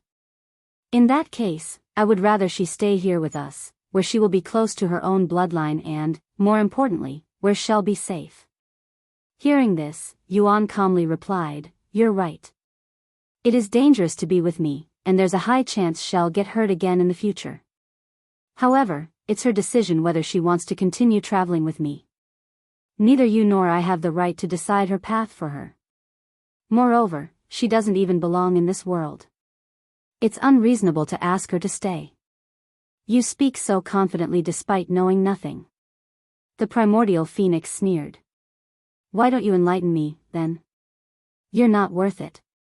Yuan shrugged, "Then I guess we have nothing left to talk about." He put Feng Yuxiang away and prepared to leave. "Where do you think you're going?" "This isn't a place where you can come and go as you please," the primordial phoenix said sharply, her voice echoing with authority. "Leave that phoenix behind, and only then will I allow you to leave." With those words, she unleashed a powerful pressure, instantly restricting Yuan's movements. The primordial phoenix was undoubtedly one of the strongest beings Yuan had encountered so far, second only to the primal monarch. If compared to a cultivator, her power would rival that of a cultivation god, an entity that stood at the very peak of the cultivation world. Sensing the primordial phoenix's overwhelming presence, Yuan instantly realized that he was powerless against her, and that not even the monarch's power could save him. However, Yuan remained calm, confident that the primal monarch was watching everything unfold and wouldn't allow him to die. "If you think the primal monarch will save you, think again," the primordial phoenix said, her eyes gleaming with certainty. "He and I have an agreement, that he won't interfere with anything that happens within my territory, no matter what." She had guessed the obvious reason behind his calm demeanor. "If he does show up to save you, I am willing to fight him to death." Yuan was speechless. He couldn't understand why the primordial phoenix was so determined to keep Feng Yuxiang in the eternal phoenix domain with them. Before Yuan could respond, she continued, "Or perhaps you believe I can't kill you because that isn't your real body? Unfortunately for you, my flames can burn anything, even a body crafted from your soul." Her voice carried a cold certainty that sent a chill through the air. Yuan's eyebrows twitched at her words. "She can tell that this isn't my real body?" He cried inwardly. "As a curtsy to the primal monarch, I will give you one last warning. Leave behind that phoenix.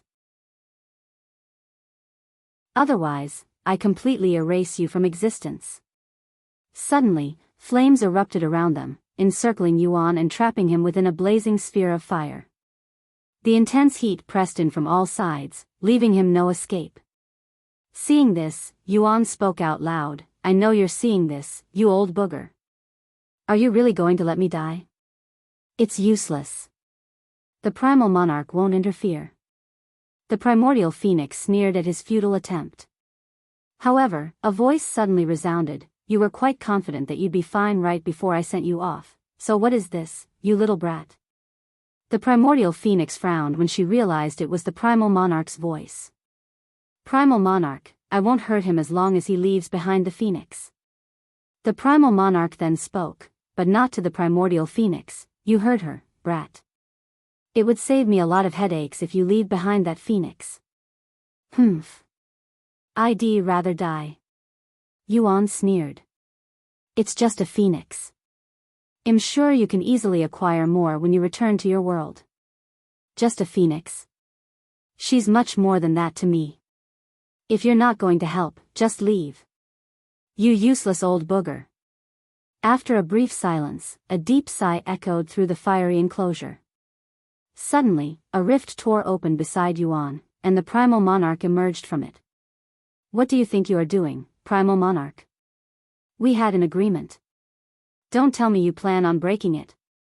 The Primordial Phoenix roared in anger. I know we had an agreement, the Primal Monarch responded, his voice calm yet firm. But I cannot allow my one and only son, since the beginning of time, to die here. He paused, his gaze steady on the Primordial Phoenix. Why are you so determined to take his companion from him, anyway? Even if she dies by his side, what does that have to do with you? It's not like she's the only phoenix out there. The Primordial Phoenix trembled at his words, her composure faltering. After a moment, she responded with a fierce intensity, it has everything to do with me. You're not the only one trying to save your child here, Primal Monarch. That phoenix is my daughter, my oldest. What? Your daughter? Yuan's eyes widened with shock after hearing the Primordial Phoenix's unexpected claim. Feng Feng is her daughter? How is that even possible? He cried inwardly. And unlike you, who merely adopted that human, she's my biological daughter, the Primordial Phoenix continued, her voice trembling with emotion, revealing the feelings she had been holding back all this time.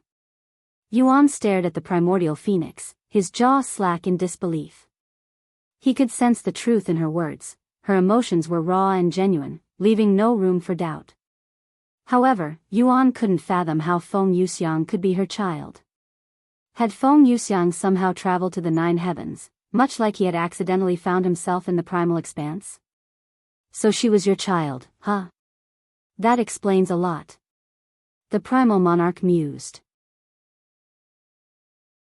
The Primordial Phoenix pointed at Yuan, her voice rising with fury as she shouted, I won't allow my daughter to stay with someone who let her nearly die, even if you are the Primal Monarch's son.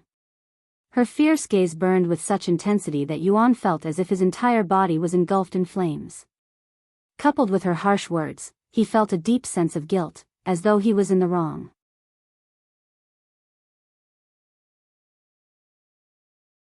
Chapter 1640 A Vicious Curse. Chapter 1640 A Vicious Curse. Since you're her mother, this changes everything. However, that doesn't mean I'm willing to let you take her away from me. Yuan said to the Primordial Phoenix after a moment of silence. He continued, how about this? Why don't you help your daughter recover first, then we can discuss her future together. I promise that I won't leave before the two of you have a conversation. I really don't want to fight you. Humph. You don't want to fight me? You aren't even capable of doing so. The Primordial Phoenix sneered.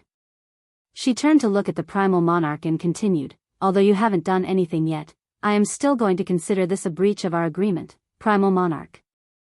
Does this mean you have given up on trying to kill my son? That will depend on my daughter's testimony.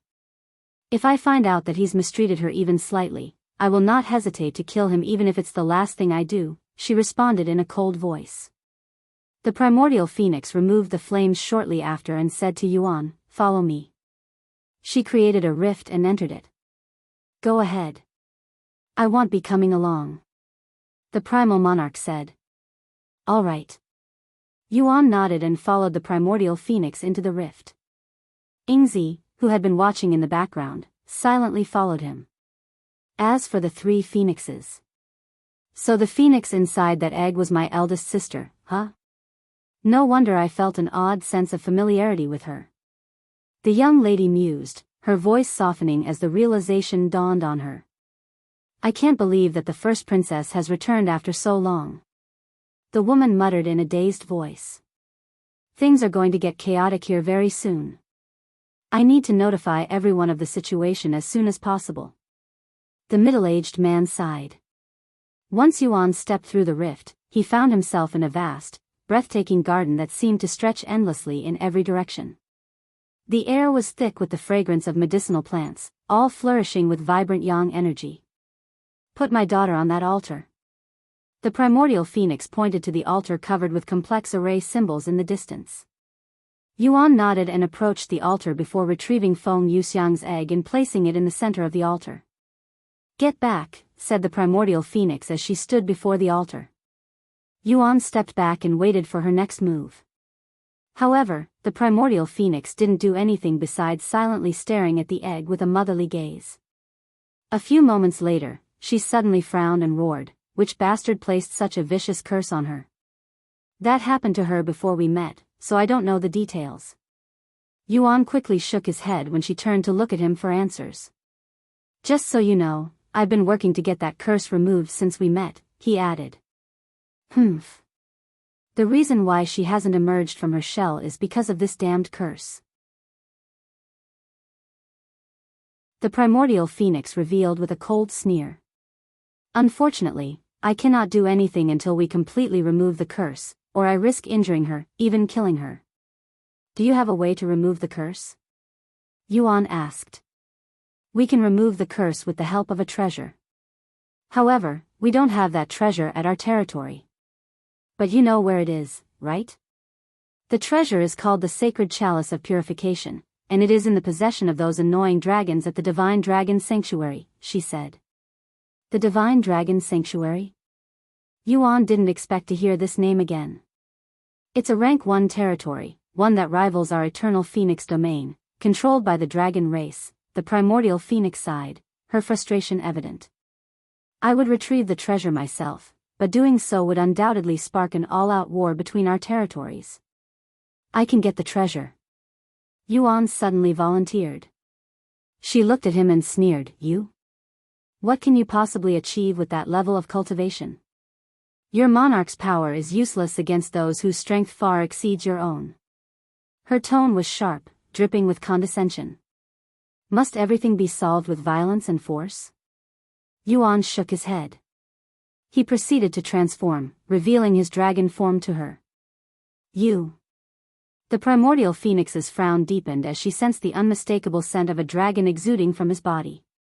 This was the first time such a scent had breached her sacred territory, her private sanctuary. Her displeasure was evident, her gaze hardening with irritation. "I'll go there as a fellow dragon," Yuan said with a calm smile, ignoring her displeased glares. "Even if you go there as a dragon, it won't do you any good," the primordial phoenix scoffed. "The Sacred Chalice of Purification isn't just any treasure, it's one of their most valuable, revered as sacred. It has never left their territory before, and they guard it like their life depends on it." "That does sound troublesome," Yuan mumbled to himself after hearing this. After a moment of silence, he shrugged, "Well, I'll figure something out, probably." Why would my daughter follow someone as foolish as you?" The primordial phoenix sighed. "Then do you have a better suggestion?" Yuan inquired. The primordial phoenix remained silent. "Eventually," she said, "even the primal monarch might not be able to acquire the treasure from them without a fight, so I really have no idea how you're going to do it. However, it's still better than suddenly going to war with them, not that I am afraid of them or anything like that. We've been trying to conquer or eliminate each other since the beginning of time," the primordial phoenix continued coldly. "We've gone to war more than once, even for reasons far more insignificant than this. All we need is time to prepare, and that's exactly what we'll be doing while you do your thing. So don't worry. Even if you fail to secure the treasure, we'll strike when the time is right." Yuan swallowed nervously. The primordial phoenix's expression was deadly serious as she spoke of going to war with the dragons, all for the sake of reviving her daughter. Her resolve was unwavering, showing just how far she was willing to go for her child's life.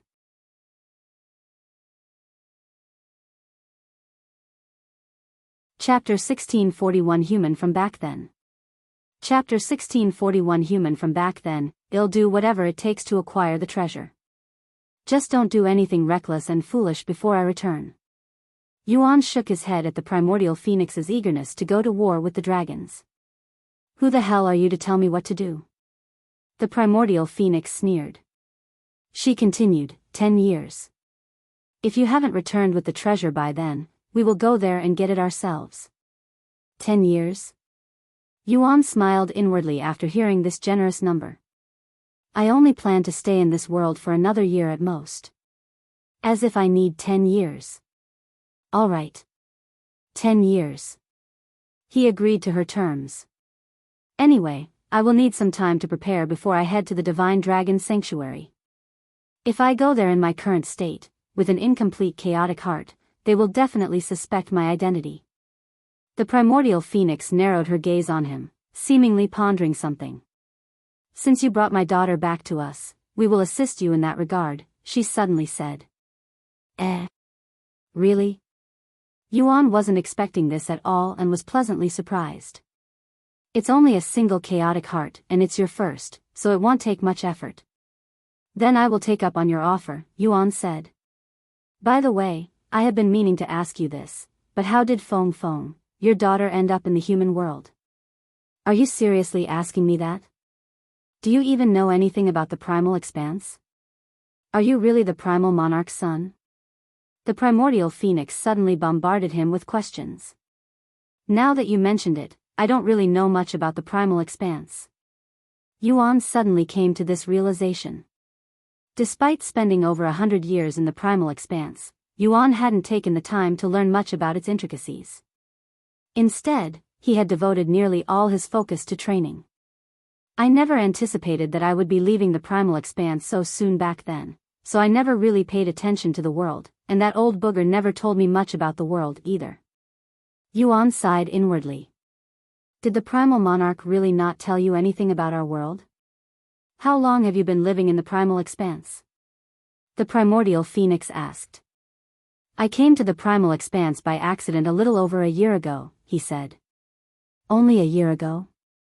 And you'd become the primal monarch's son in that little time? Something isn't adding up here.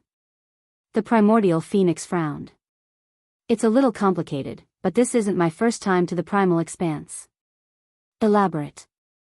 Since she's Feng Feng's mother, I guess telling her the truth is fine. She'd find out eventually, anyway. With that in mind, Yuan explained his situation to her. I lived in the primal expanse for a little bit in my previous life, he calmly explained. The primordial phoenix's eyes widened after hearing this. Your previous life.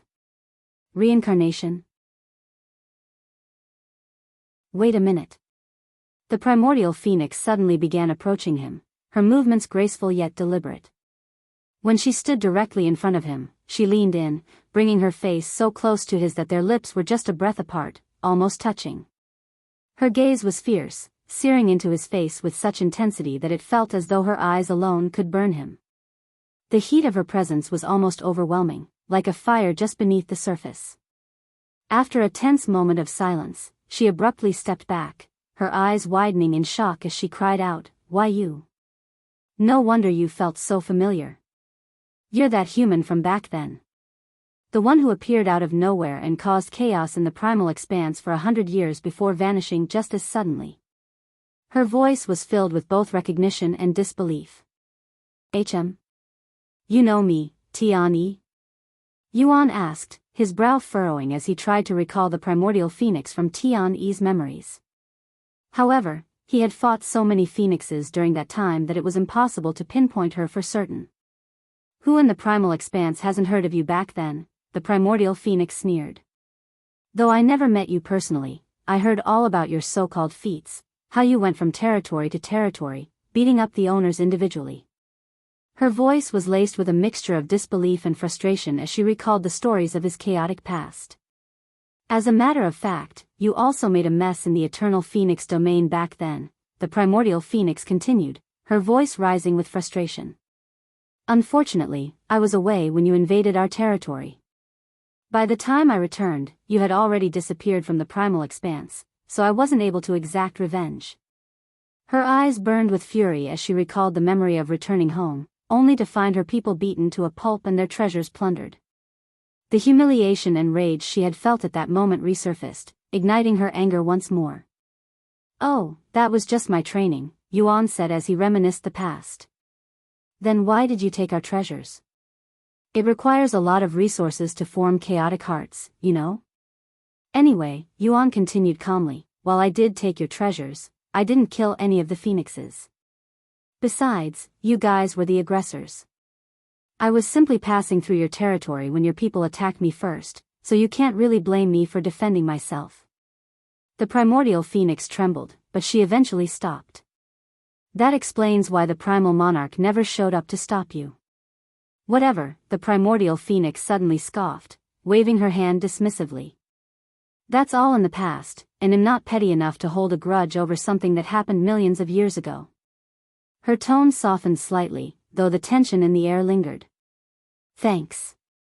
Now, can you tell me about your daughter's situation? Yuan returned to the topic. Before that, you should learn more about the primal expanse, she said. In that case, allow me to explain. A third voice suddenly resounded. I knew you hadn't left yet. The primordial phoenix sneered, her voice dripping with disdain. But to snoop around in my private world. I didn't realize you were this shameless, primal monarch. Sure enough, a moment later, the primal monarch appeared before them, stepping through an entrance he had created himself with a faint smile on his face.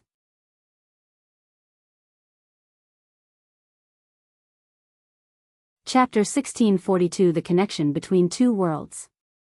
Chapter 1642 The Connection Between Two Worlds. Shameless? I am just trying to ensure my son's safety. That's all. I have no interest in you or your world. The primal monarch shrugged. Ha! Do you think I am the type to go back on my words? I am nowhere as shameless as you, primal monarch. Anyway, you had plenty of chances to explain to him before, so why didn't you do so? Good question. The primal monarch began pondering with a serious face. A few moments later, he had a look of realization and said, I remember now. I forgot to tell him. Are you serious? The primordial phoenix frowned. He shrugged, my mind was occupied with other things back then, and teaching him about our world wasn't a priority, so I never gave it any thought. Unbelievable. Yuan muttered. Anyway, let me make it up by explaining our world to you now. The primal monarch looked at Yuan and went on to explain the connection between the primal expanse and the 9 heavens. As you already know by now, the beasts of your world are originally from the primal expanse. Of course, not all of them came from the primal expanse, but a good portion of them are. Now the question is, how does that work? How did they enter your world? But before I answer that question, I have one for you. What happens when a human dies in your world? The primal monarch faced Yuan with a profound smile. Well, as long as their soul isn't destroyed, they will eventually be reincarnated. Without the memories of their past lives, obviously. The primal monarch nodded and continued asking, then what do you think happens to beasts after their death? Yuan pondered for a moment before responding, unlike humans, beasts don't reincarnate. Unless they have a unique bloodline, they simply return to nature, being part of the world as spiritual energy. You're partially correct, and you're missing a few pieces. The primal monarch spoke. Just like humans, beasts also reincarnate, he proceeded to explain. However, their process is vastly different. When a beast dies, as long as its chaotic heart, or core, isn't destroyed or consumed, it returns to nature as chaotic essence in the primal expanse and spiritual energy in your world. Over time, that energy will give birth to a new beast, whether by natural birth or through another beast. Unlike humans, who rely on their own bodily fluids to breed and procreate, beasts only need spiritual energy to do so. There are 2 ways they acquire this energy, by receiving it from another being or by absorbing the natural energy around them. Most prefer to use nature's energy, as it is both the most convenient and abundant source. However, those who wish to maintain or strengthen their bloodline's purity and strength typically acquire it from another individual.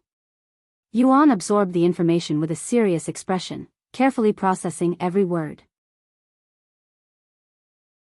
When the primal monarch mentioned the beast's method of breeding through spiritual energy, Yuan's thoughts drifted to Lan Yingying and how she had requested his spiritual energy to conceive her future child. While it wasn't unheard of for beasts to conceive using a human's spiritual energy, it was incredibly rare due to the unpredictability of the results. The fusion of human and beast energy often led to unforeseen complications, making such occurrences highly unusual and risky.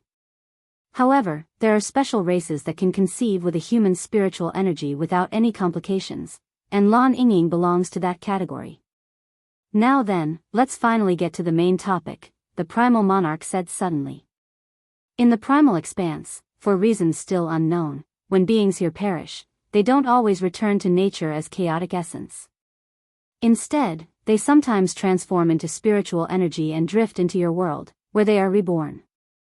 Huh? Yuan's eyes widened at this information. He looked at the primordial phoenix and muttered, "Does that mean your daughter died in the primal expanse and was reincarnated in the human world?" She nodded, "Yes, but due to our unique bloodline, our reincarnation process is somewhat identical to that of humans. For instance, when a human reincarnates, they will always return as humans. If I were to die right now, I would eventually come back as a primordial phoenix. However, if there are no interferences, a dragon could reincarnate as a snake or even a pig in their next life. In simpler terms, we will naturally retain our core identity and bloodline no matter how many times we are reborn, as long as there are no interferences.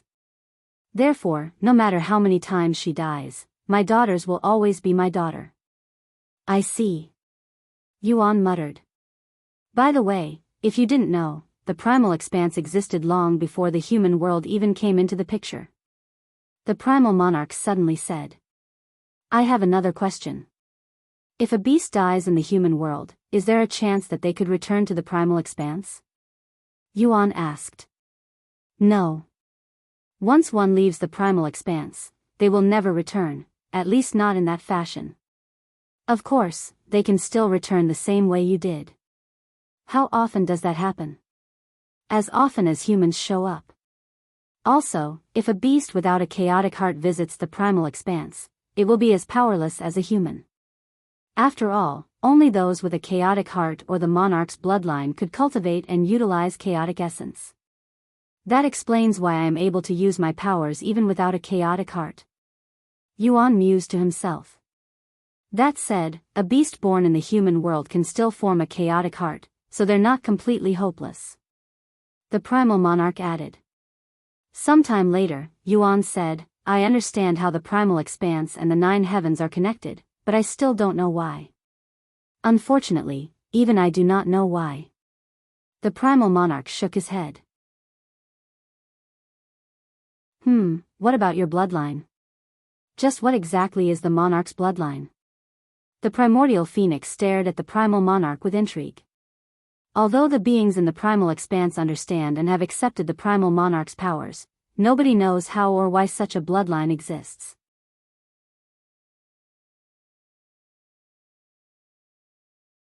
Chapter 1643-6 in total. Chapter 1643-6 in total. What is the monarch's bloodline, huh? The Primal Monarch looked at Yuan with a profound smile on his face. After a moment of silence, he responded with a casual shrug, "No clue." "Huh?" Yuan's face became dumbfounded. "I am the first of my kind, and it has been that way since the beginning of time. I do not know why I was born or my purpose. I merely exist." The primordial phoenix stared at the Primal Monarch with a pondering expression. As he had claimed, he had existed since the beginning of time before any other race was born. In fact, there are speculations that he had been created alongside the primal expanse itself, an ancient being intertwined with the very fabric of the world. No one truly knows the full extent of the Primal Monarch's power, as he has never revealed it. Throughout the ages, he has remained detached from worldly affairs, rarely interacting with its residents or intervening in their matters.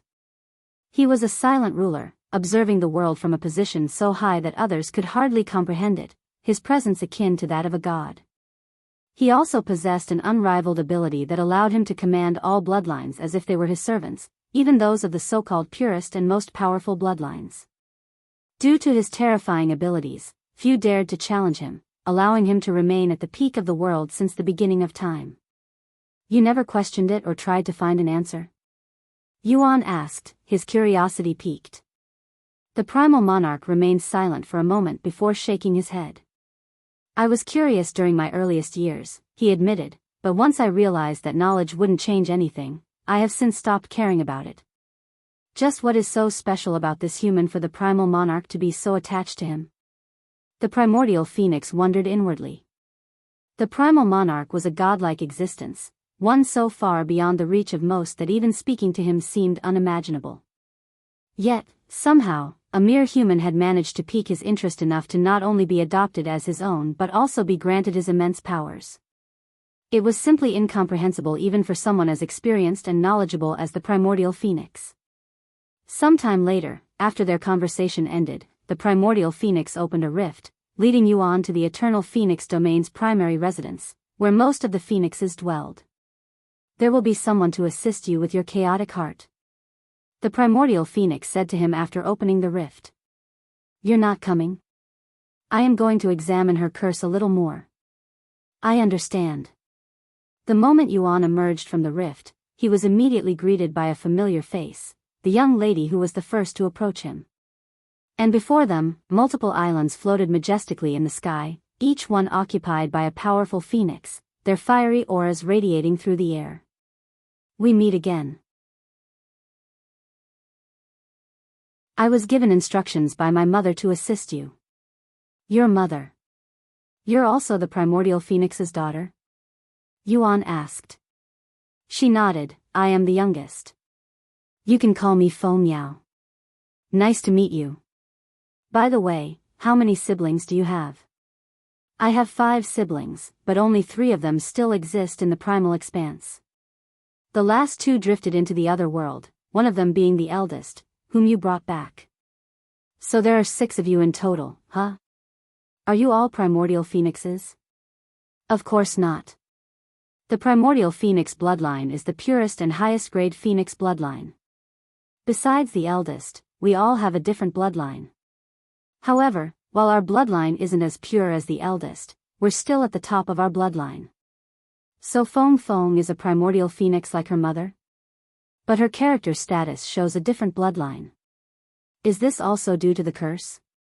Yuan recalled that Xiaohua's character status changed when she released her seal, so Feng Yuxiang might be in a similar situation. Anyways, enough about me. What's your relationship with eldest sister? Feng Yao stared at him with glowing eyes that were filled with curiosity. We're traveling companions, Yuan said with a smile, purposefully avoiding the fact that they were in a master-servant relationship. They'd probably skin me alive if they find out about our real relationship. Yuan could imagine the Primordial Phoenix's fury if she found out, sending shivers throughout his body. How long have you known the eldest? Feng Yao continued asking as they walked to their destination. We've only known each other for a few years. Huh? That little time? You're practically strangers. Yuan looked at her with raised eyebrows, but he refrained from commenting on her logic. What was she like when she still lived in the primal expanse? Yuan suddenly asked. Feng Yao shrugged and said, I was born long after she was gone, so I don't have the slightest clue. However, the others might know. You can try asking them later. I'll just ask the Primordial Phoenix later, he said. You're really something, you know? Feng Yao suddenly sighed. What do you mean?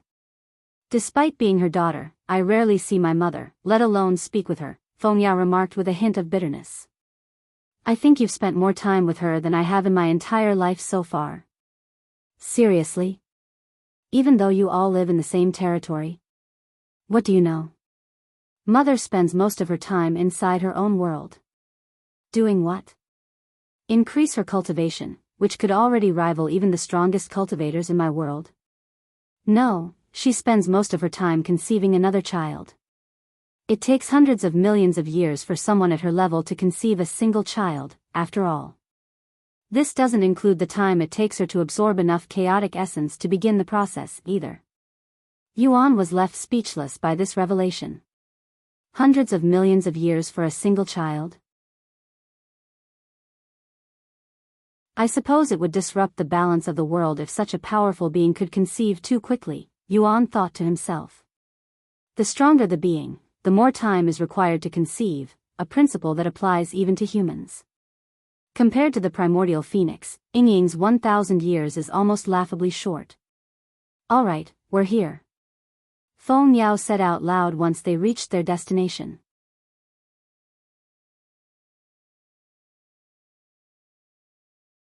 Chapter 1644 9 Levels of Hell. Chapter 1644 9 Levels of Hell, where exactly are we? Yuan inquired as they stood at the peak of a massive volcano. He thought they were going to feed him treasures to complete his chaotic heart. We're at the 9 Levels of Hell peak. What a terrifying name. Why did you bring me here? The primordial phoenix said you'd help me complete my chaotic heart. Were you expecting us to feed you treasures or something? You'll be forming your chaotic heart here. Feng Yao pointed at the raging flames inside the volcano. How does that work? Yuan asked with raised eyebrows. There are 9 floors in the 9 levels of hell, each floor engulfed in my mother, the primordial phoenix's flames, Feng Yao explained. If you temper your body within these flames, you'll eventually complete your chaotic heart. The deeper you go, the more intense the flames become, but the rewards will also be greater. Of course, they could have simply fed Yuan the necessary treasures to complete his chaotic heart. However, since the primordial phoenix couldn't kill him, she saw this as an opportunity to inflict some pain on him instead.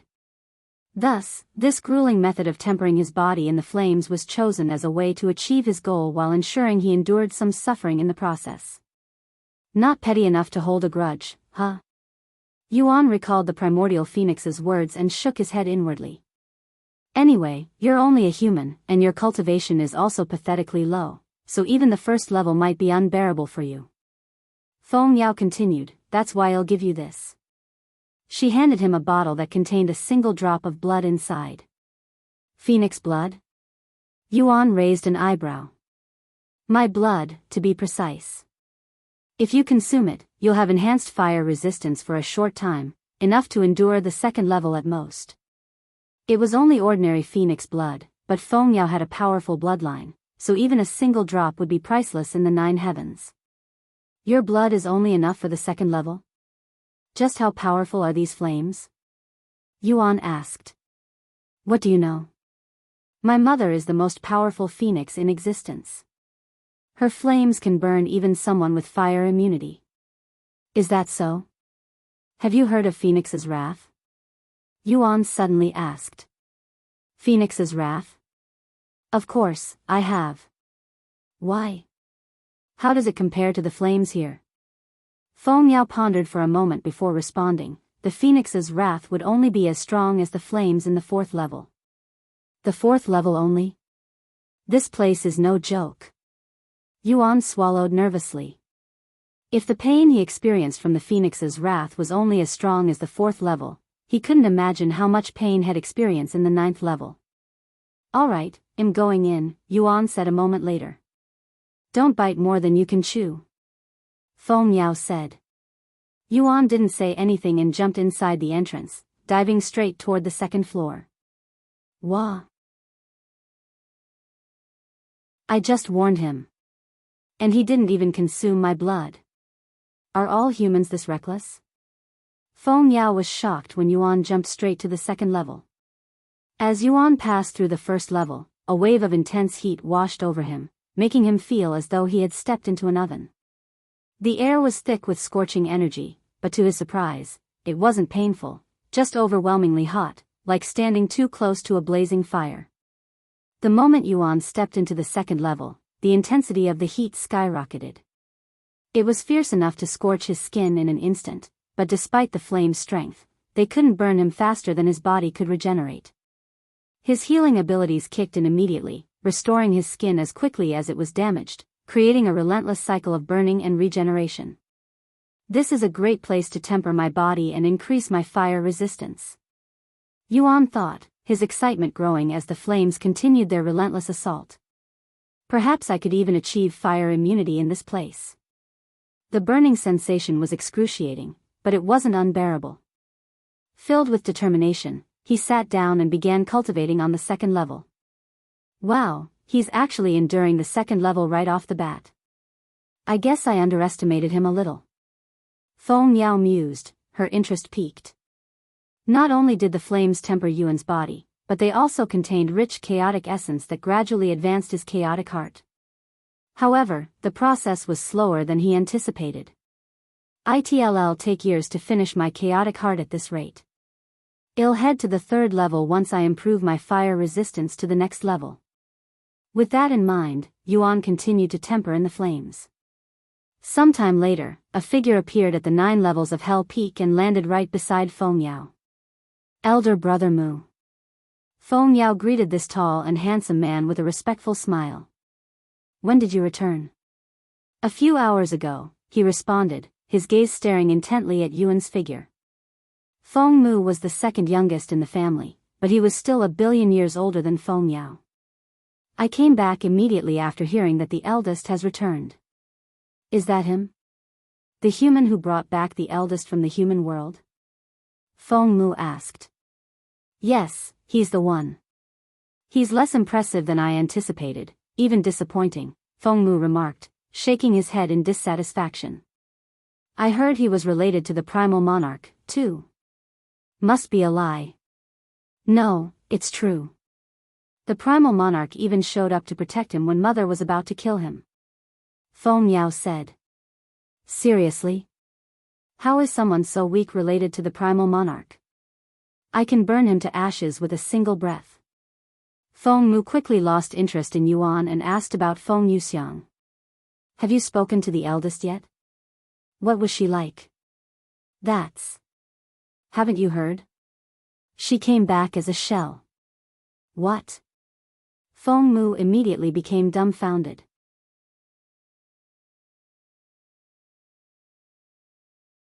Chapter 1645 Fire Immunity. Chapter 1645 Fire Immunity. What the hell are you talking about? The eldest came back in such a state. Feng Mu almost couldn't believe what he was hearing. Unfortunately. I don't know the situation, but Mother's going to take care of it. In the meantime, I am tasked with helping him complete his chaotic heart. Feng Yao pointed at Yuan. Feng Mu shifted his gaze to Yuan again and sneered, what a waste of time and effort. Is that really the case? Huh? Don't tell me you think differently. I don't know humans enough to tell if he's talented or not, but he was chosen by the Primal Monarch. I think that says enough. Feng Yao shrugged. At this moment, Yuan suddenly opened his eyes and stood up. After Yuan's fire resistance reached a new threshold, he wasted no time and immediately descended to the third level. The flames on the third level were no longer the familiar orange hue of the first 2 levels. Instead, the third level was bathed in intense blue flames, radiating an even more potent and refined heat. Even with his supreme fire resistance and powerful body, he experienced pain that was several times worse than the second level. At this point, Yuan's entire figure was completely engulfed by flames, so much so that even his silhouette was no longer visible. The blue flames enveloped him entirely, making it seem as though he had become one with the fire itself. Despite the overwhelming intensity, Yuan remained focused, letting the flames temper his body further and push his limits. Wow, he's actually cultivating in the third level, Feng Yao muttered, covering her mouth in surprise, her eyes wide with awe. She had only expected him to reach the second level at most, but in just a few days, he had surpassed her expectations. Feng Yao turned to look at Ingzi, who had been silently blending in with the background, and spoke to her. How long have you been following this human? Since the moment he arrived at the primal expanse, I guess. Why are you following him? I thought shadow dwellers are introverts. I wanted to know what it means to be human. Oh. That does sound interesting. What have you learned so far? A new voice suddenly interrupted. Ingzi turned toward the voice and saw a beautiful woman with short red hair and purple eyes hovering gracefully above the 9 levels of Hell Peak. Her presence was commanding, and the air around her seemed to shimmer with an ethereal glow as she watched the scene below with calm intensity. Elder Sister Liqiu. Both Feng Yao and Feng Mu bowed to her in a respectful manner the moment they noticed her presence. This newcomer was Feng Liqiu, the second eldest in their family. After snapping out of her daze, Yingzi responded, "Not much, but from what I've seen, humans are beings that grow exponentially fast. From my understanding, human growth varies from person to person." Feng Liqi said. "Although I don't know how he compares with the rest of the humans in his world, he's definitely a lot better than the humans I've encountered in the primal expanse." Being the second oldest in the family, Feng Liqi has lived for billions of years in the primal expanse, so she has encountered plenty of humans in the past. "Have you spoken with mother yet, elder sister Liqi?" Feng Mu asked.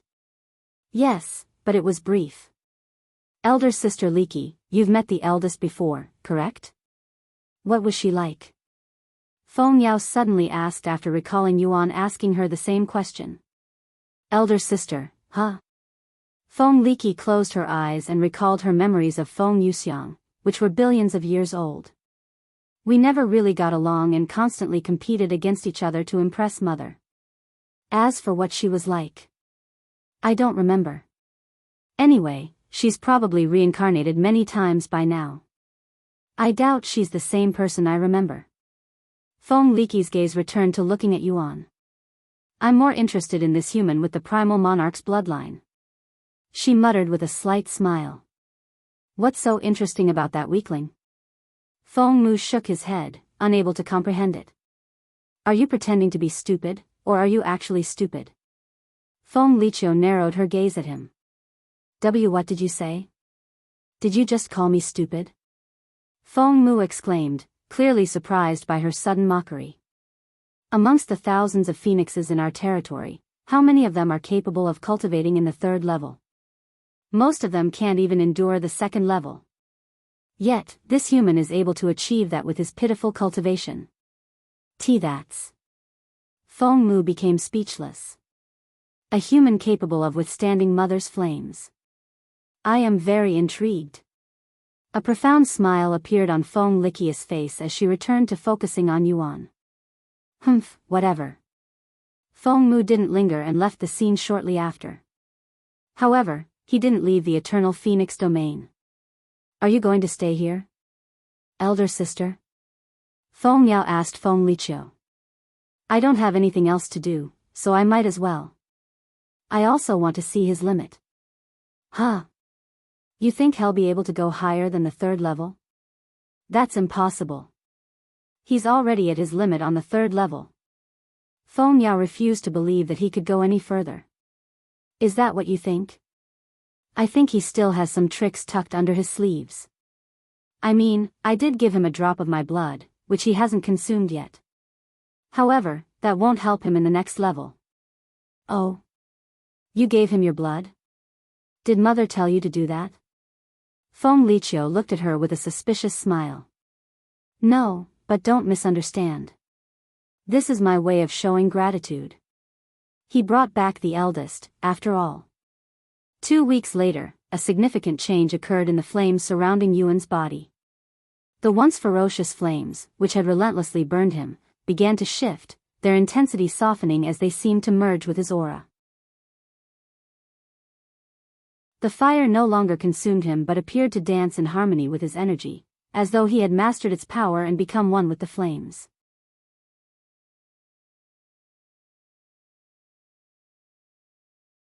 Chapter 1646 Completed Chaotic Heart. Chapter 1646 Completed Chaotic Heart, that human. He's achieved fire immunity. Feng Yao exclaimed, her expression filled with astonishment. I didn't know humans could do that. She had always believed that only beasts with unique bloodlines, like phoenixes, were capable of acquiring such immunity. The fact that a human had done it defied her expectations and understanding.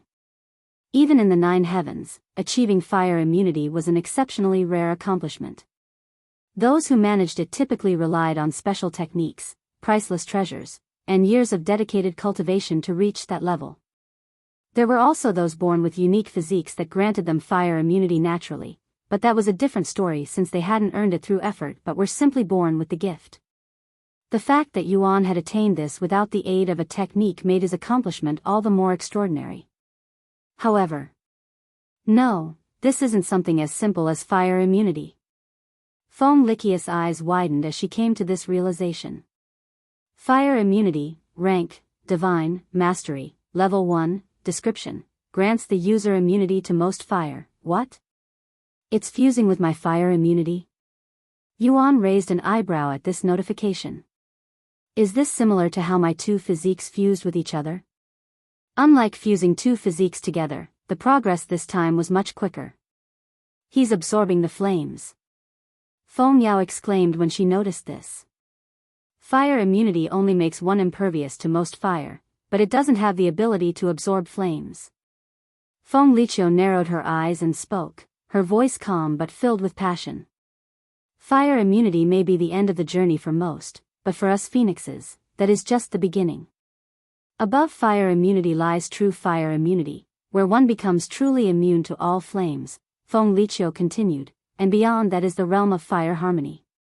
Once one reaches fire harmony, not only will they be immune to fire, but they'll also be able to absorb it, transforming flames into their own power, the apex of fire control.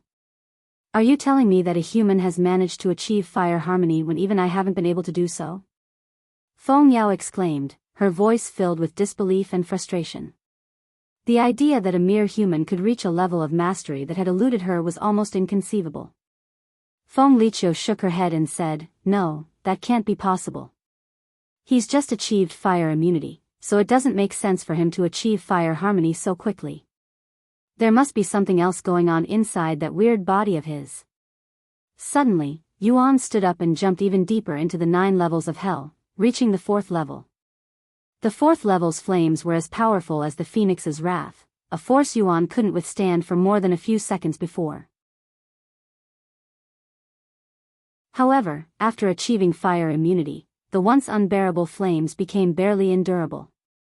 The progress of his physique, which had stalled at 50% before Yuan entered the 4th level, began to rise once more. As for his chaotic heart, it was already on the verge of completion. This is something different. It's similar to fire harmony, but it's not the same. Feng Liqiu mused to herself as she spent more time watching Yuan. Several hours later, Yuan completed his chaotic heart. Ding!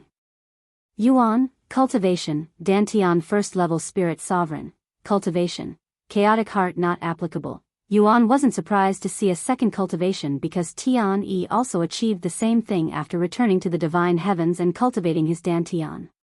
Yuan's second cultivation soared rapidly, experiencing breakthroughs every few minutes.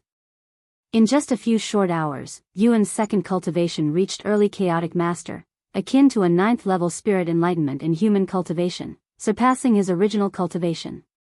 What am I seeing right now? I can sense 2 distinct energies coming from him. Is this what happens when a human forms a chaotic heart? I have never seen or heard of anything like this before. Feng Yao exclaimed. Feng Liqiu narrowed her eyes at Yuan and said, this isn't my first time seeing a human with a fully formed chaotic heart. Do you recall the human who made a mess in our territory several million years ago? However, he didn't have the other energy at that time, so this is also my first time seeing someone with both at once. I wonder how it affects him. I have heard about him, but that happened before I was born. Feng Yao nodded. Now that he's formed his chaotic heart, he should be leaving soon. However, Feng Yao would soon realize that Yuan had no intention of leaving so soon. He may have formed his chaotic heart, but he still had something else to complete. Chaotic essence is essentially the same as spiritual energy, but it's more chaotic, giving it far greater destructive power, Yuan thought, recalling Tian's experience. Unfortunately, it can't be used with human techniques. However, I can fuse it with my spiritual energy to enhance my techniques and make them more powerful. Or, I can directly enhance my body with it. When the fusing progress halted at 70%, Yuan looked to the 5th level. After a moment of stillness, his body suddenly surged with chaotic essence. Once had strengthened his entire body with chaotic essence, Yuan jumped straight to the 5th level, where the flames were bright green and 5 times more powerful than the 4th level.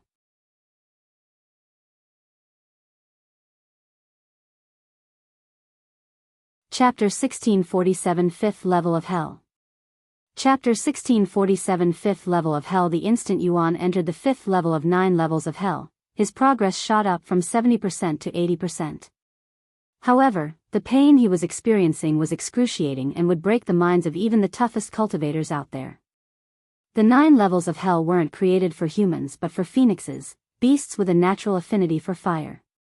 Even a newly born phoenix with the lowest bloodline would have supreme fire resistance, and it wouldn't take long for them to achieve fire immunity. In fact, even a golden immortal would perish inside the 5th level, much less a spirit sovereign like Yuan. How much more is this human going to surprise me? Even I, who has almost achieved true fire immunity, can barely endure the 5th level's flames. Feng Yao exclaimed. Feng Liqiu didn't make any comments and merely watched him in silence.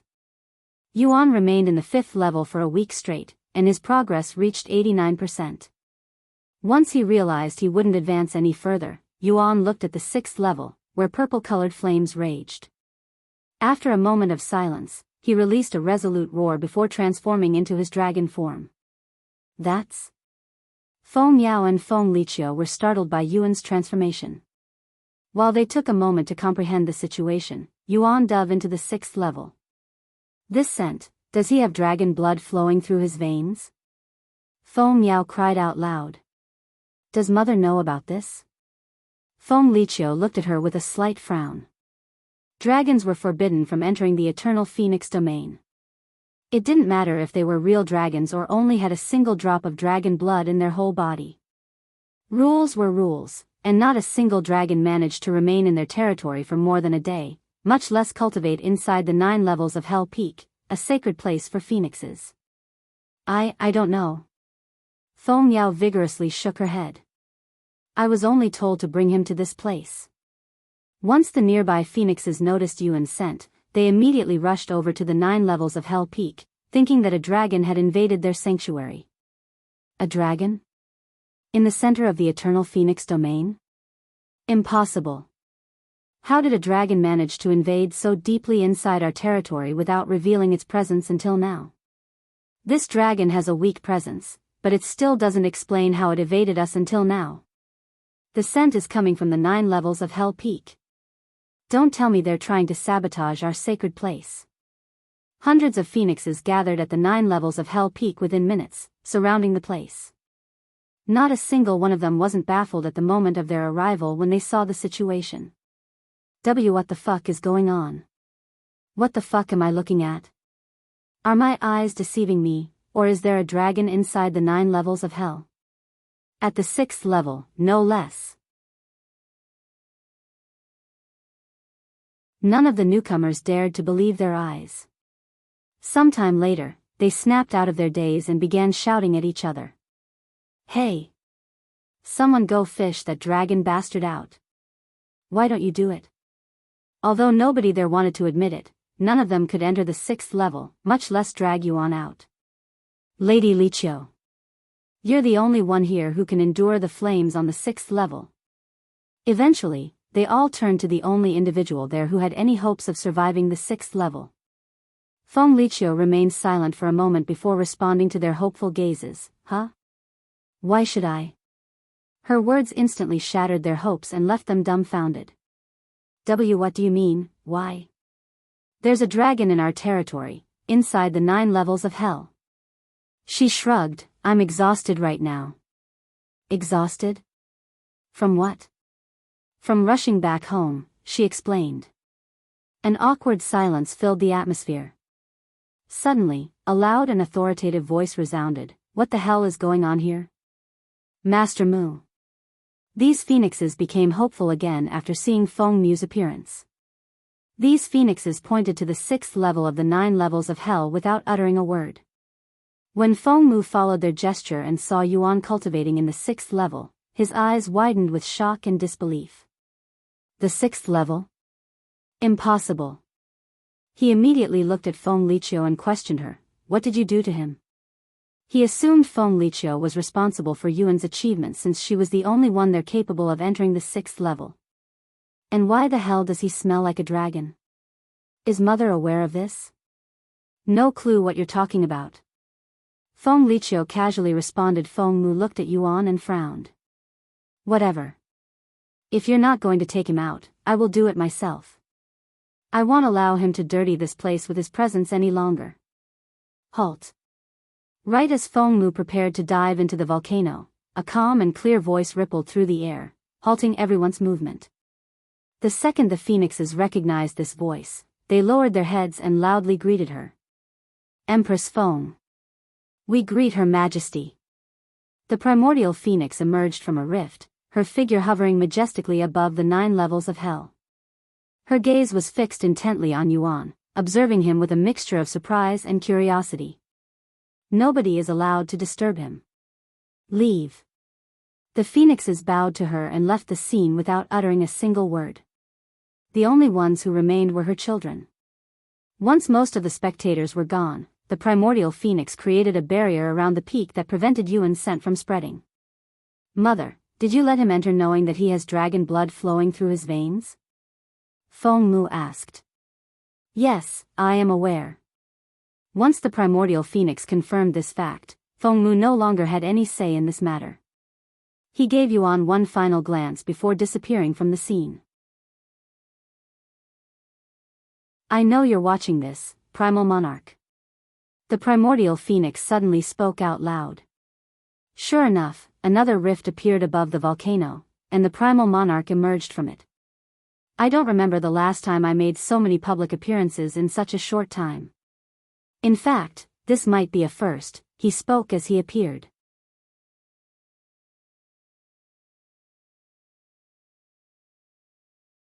Chapter 1648 Impervious to Fire. Chapter 1648 Impervious to Fire, Primal Monarch. Feng Yao and Feng Liqiu lowered their head after snapping out of their daze. The Primal Monarch acknowledged them with a slight nod before looking at the Primordial Phoenix and asking, So, why did you call for me? The Primordial Phoenix looked at Yuan and spoke, You know, I have secretly been to the human world before, and I'd even spent a few thousand years there. What? When did you do such a thing? And why? Feng Liqiu expressed shock after learning this information for the first time despite being the second eldest. After giving birth to my 4th child, I suddenly had the urge to see how my first child was doing, so I traveled to the human world to satisfy my curiosity. Just going there took several million years of traveling non-stop. I was only able to achieve this because she had the same bloodline as me, and I could sense someone of the same bloodline no matter the distance. If it weren't for that, I wouldn't have been able to find the human world, much less see my child. After arriving at the human world and confirming with my eyes that my first child was there, I spent several thousand years exploring the world. During my time there, I studied the humans, learning their customs and whatnot. Unfortunately, what stood out the most about humans was their insignificant strength. Even the strongest cultivators back then were laughably weak. The primordial phoenix recalled her experience in the divine heavens long before it was split. No matter how much potential they had, it didn't impress me even in the slightest.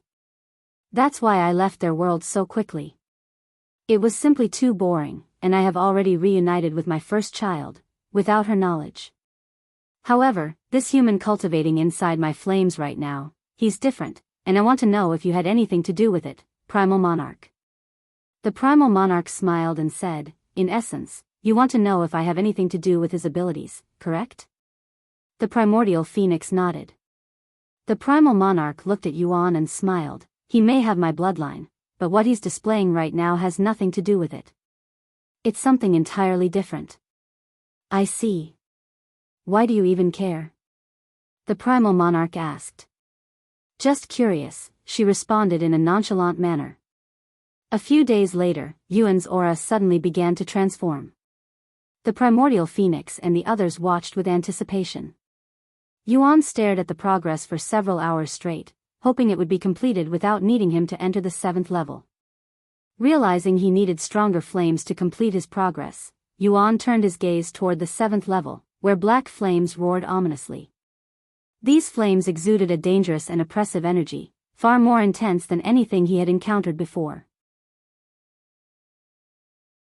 I will only be able to last a few seconds in the 7th level. Even with his godlike physique, fire immunity, and incredible regeneration, Yuan knew he would perish in the 7th level if he stayed longer than a few seconds. The sheer power of the black flames was beyond anything he had faced before, and even this estimate felt like a dangerous gamble. But despite the risk, Yuan was determined to finish the progress. He's looking toward the 7th level. Don't tell me he plans on going deeper? Does he have a death wish? Feng Miao swallowed nervously. Feng Liqiu narrowed her eyes, recalling her first time entering the 7th level. When she first attempted the 7th level, she had just achieved fire harmony, but even that was not enough to withstand the black flames, and she nearly lost her life just entering it. If mother didn't save me at the last second, I would have perished on that day. Feng Liqiu sighed inwardly. After preparing himself, Yuan took one last deep breath before jumping into the black flames. The flames are much more powerful than I anticipated. I won't last more than a second in this place. Yuan immediately realized that had underestimated the prowess of the black flames, but it was already too late to go back. More than half of his body was burned away the instant he entered the 7th level. However, at the same time, his progress also advanced. The moment Yuan's physique evolved, the black flames ceased their relentless assault on his body. Instead of burning him, the flames began to restore his body, even strengthening it. Once his body was fully restored, the flames began filling his chaotic heart with chaotic essence, causing his cultivation to soar once again. His cultivation halted at perfect chaotic master, rivaling someone at the peak of divine master. Yuan inspected his body, marveling at the transformation. The black flames, which had once pushed him to the brink of collapse with unbearable pain, now felt soothing and comforting, as if he were basking in the perfect sunlight. Am I completely impervious to fire now? Yuan wondered inwardly. He turned his gaze toward the 8th level, where beautiful white flames raged with an ethereal intensity. Strangely, despite their brilliance and power, he couldn't sense any threat from them. It was as though the flames no longer held the capacity to harm him. What just happened? His body was on the verge of destruction just seconds ago. Now it seems as if the flames don't even affect him. Feng Liqiu exclaimed, her voice filled with shock and disbelief. Not only is he unaffected by it, he's absorbing the flames and turning them into his own strength. The primordial phoenix muttered, her eyes narrowing as she observed Yuan with a thoughtful expression.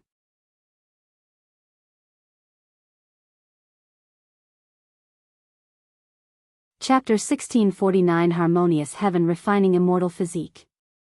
Chapter 1649 Harmonious Heaven Refining Immortal Physique, turning the flames into his own strength. That is a realm above fire harmony. Feng Liqiu muttered in a dazed voice. While the phoenixes remained stunned by Yuan's remarkable achievements, he decided to push the boundaries of his newfound power. Without hesitation, he leaped straight into the 8th level, where the brilliant white flames roared fiercely. Sure enough, I don't feel any difference. No, this is even more comfortable than the black flames. Yuan thought, closing his eyes as the white flames enveloped him. This is outrageous. Feng Liqiu muttered, her body trembling as she stared at Yuan's figure. The white flames, powerful enough to seriously injure even her, despite having pushed her fire harmony to its limits, seemed to have no effect on him. Just days ago, he had struggled on the 2nd level, yet now, this mere human was enduring the flames of the 8th level with ease. The sight left her speechless and shaken. I don't get it. The primordial phoenix suddenly muttered out loud. Even if he has the ability to absorb my flames, there should be a limit to how much he could absorb without blowing up. His cultivation isn't increasing, and I refuse to believe that his single chaotic heart could contain so much chaotic essence. Where are all of the chaotic essence going? The primordial phoenix's question was a valid one. Just like a cup, no vessel, no matter how powerful, could hold an infinite amount. If one kept pouring water into a cup, it would eventually overflow. Similarly, there had to be a limit to how much power Yuan could absorb before reaching a breaking point. Yet, this breaking point was nowhere to be seen with Yuan. Sure enough, Yuan's chaotic heart could not contain an infinite amount of chaotic essence, and once it was completely filled to the brim, the chaotic essence was sent elsewhere. Primordial fire, rank, celestial, mastery level, 1, Description: the highest level of fire mastery, attainable only by a few bloodlines. Primordial fire transcends all other flames, bypassing even the strongest fire resistance and immunity. It is the ultimate expression of fire, a flame unrivaled in destructive capability and feared by even phoenixes. So I can turn the flames I absorbed into my own power. Yuan swallowed nervously at the implications.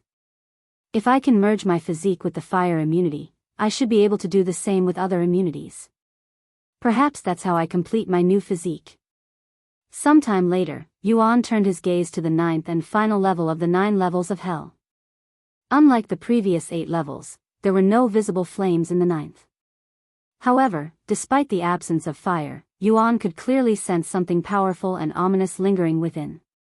It looks like I am not completely impervious to all fire yet. Yuan sighed inwardly. Though he had endured the 8th level without any issues, he could instinctively sense that the 9th level was different, deadly, even for him. I guess it's about time I leave this place. In just a few days, had completed his chaotic heart, gained fire immunity, evolved his physique, and even acquired a celestial rank skill. Feeling satisfied by the results, Yuan left the 9 levels of hell. The moment Yuan emerged from the volcano, he instinctively sensed something hurtling toward him. Turning around, his eyes widened as he spotted a massive ball of black flames flying directly at him. Yuan instinctively raised his arm, opening his palm to block the incoming flames with his bare hand. The moment the massive ball of flames made contact with his palm, it was absorbed instantly. The flames, which were strong enough to kill even immortals, vanished into his hand, leaving Yuan unscathed. What was that about? Yuan looked at the primordial phoenix, who was responsible for the surprise attack. I wanted to confirm your abilities. What if that had killed me? But it didn't. Unbelievable. Why are you complaining? You should be thanking me for letting you use the 9 levels of hell. I would have if you didn't send me here because of your pettiness. Yuan shrugged. I have no clue what you're talking about. The primordial phoenix shook her head. Whatever. I'm going to head to the Divine Dragon Sanctuary now that I have completed my chaotic heart. Wait a minute. Feng Liqiu suddenly spoke up. Who are you? Yuan asked. I'm Feng Liqiu, the second eldest in the family. Oh, hello. Do you need something from me? Can you tell me how you are absorbing the flames? It's mostly thanks to my unique physique, that's all. Were you born with that physique? Yes. Feng Liqiu suddenly became silent with a ponderous expression on her face.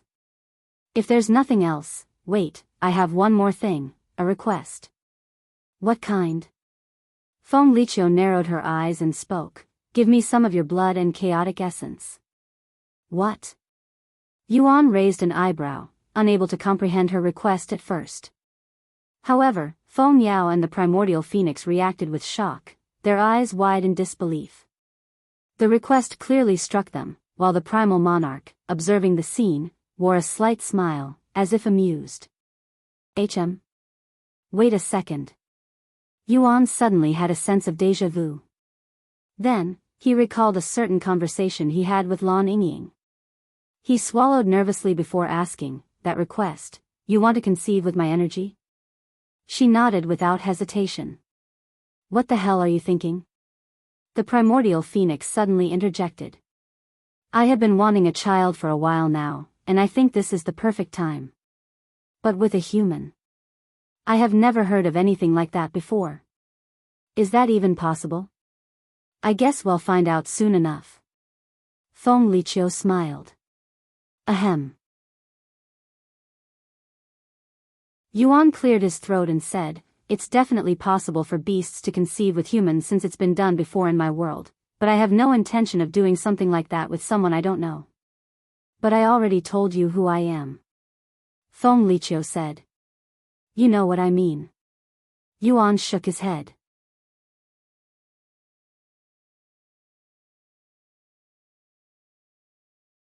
Chapter 1650 Divine Dragon Sanctuary. Chapter 1650 Divine Dragon Sanctuary. Honestly, I don't really understand. Feng Liqiu shook her head, and she continued, most would be delighted, even honored, if I requested for their chaotic essence to conceive my child. Excluding dragons, I cannot imagine anyone refusing.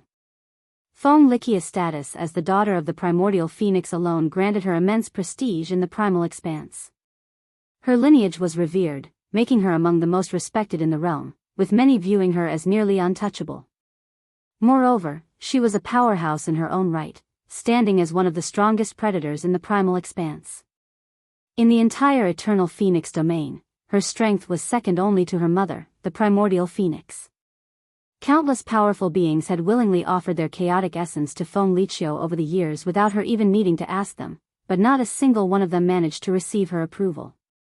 Just as human men court women out of love, in the primal expanse, beings offer their chaotic essence to those they admire to express their desire for a deeper bond and in hopes of conceiving a child with them. If I'm going to conceive a child with someone, I'd at least want to get to know them first, Yuan said. Is that a human thing? Feng Liqiu asked. I guess. Hearing this, she no longer continued the topic, but she didn't appear to have given up yet. Can you bring me to the Divine Dragon Sanctuary? Yuan looked at the Primal Monarch. Do you have a plan to acquire the treasure from them yet? The Primordial Phoenix suddenly asked. He shook his head, no, I don't. I'll figure it out as things progress. The Primal Monarch didn't ask any questions and created a rift that directly led to the Divine Dragon Sanctuary for him. The rift will bring you to a place 2 days away from the Divine Dragon Sanctuary.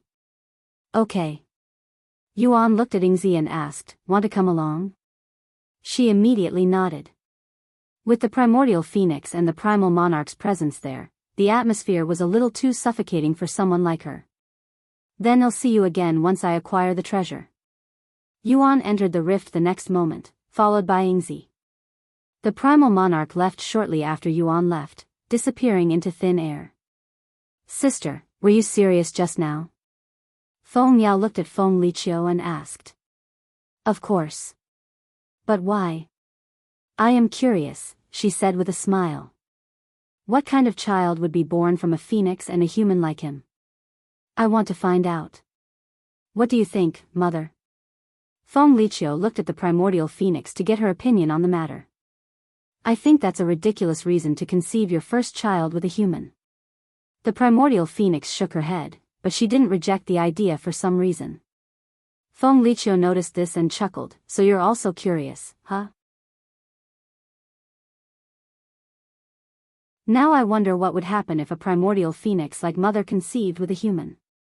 Hearing this, the primordial phoenix smacked Feng Liqiu in the back of the head and sneered, don't get ahead of yourself.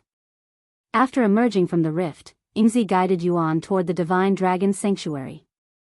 Even before they began their journey, Yuan's eyes were drawn to a towering, pillar-like structure in the distance. The massive tower seemed to stretch endlessly into the heavens, dominating the horizon with its grandeur and presence. That must be the Dragon Ascending Mountain. I wanted to visit this place before, but it was too far away. Yuan recalled his experience as Tian. Starting from the Eternal Phoenix Domain, the Divine Dragon Sanctuary was located on the far opposite side of the Primal Expanse. Without special treasures, the journey would take an unfathomable amount of time. Even with such treasures, it would have taken Tian over 100 years to reach the Divine Dragon Sanctuary on his own, which was why he had chosen to ignore it in the past. Do you know anything about the Divine Dragon Sanctuary? Yuan asked Yingzi as they traveled. I have never been to this part of the Primal Expanse, but the Divine Dragon Sanctuary is one of the most famous territories in this world. Although it has dragon in its name and many dragons gather there, other races are also allowed to stay in the Divine Dragon Sanctuary, Yingzi continued. It's quite populated and diverse, unlike the Eternal Phoenix Domain, which is more exclusive. Is that so? Over the next 2 days, Yuan pondered how he should go about acquiring the sacred chalice of purification. Unfortunately, with so little information on the Divine Dragon Sanctuary, formulating any reliable plans was pretty much impossible. In the end, Yuan decided to join the Divine Dragon Sanctuary to learn more about them first before planning anything. 2 days later, Yuan and Yingzi arrived at the Divine Dragon Sanctuary. Unlike the Eternal Phoenix domain, where entry was closely guarded, no one approached or attempted to stop them from entering the territory. In fact, Yuan noticed a constant flow of other presences arriving at the territory at the same time, giving the place a more open and welcoming atmosphere. However, Yuan didn't know where to start. In order to become affiliated with a territory, one typically required the approval of the territory's master. However, the Divine Dragon Sanctuary, being one of the largest and most powerful territories in the Primal Expanse, operated differently. It was impractical for one of the strongest beings in the world to handle such insignificant matters, so a dedicated group of individuals was appointed specifically for this purpose. Ingzi, can you sense any dragons nearby? Yuan asked her. I sense a few, but none of them have the scent of a true dragon. They probably belong to an inferior bloodline. Can you bring us to the one who seems to be the most reliable? How can I tell if they're reliable? Forget it. Just bring us to the closest one. Okay. Sometime later, Yuan and Ingzi approached a tall man with striking blue hair. The moment he sensed Yuan's scent and powerful aura, the man's eyes widened in surprise and awe. Who are you?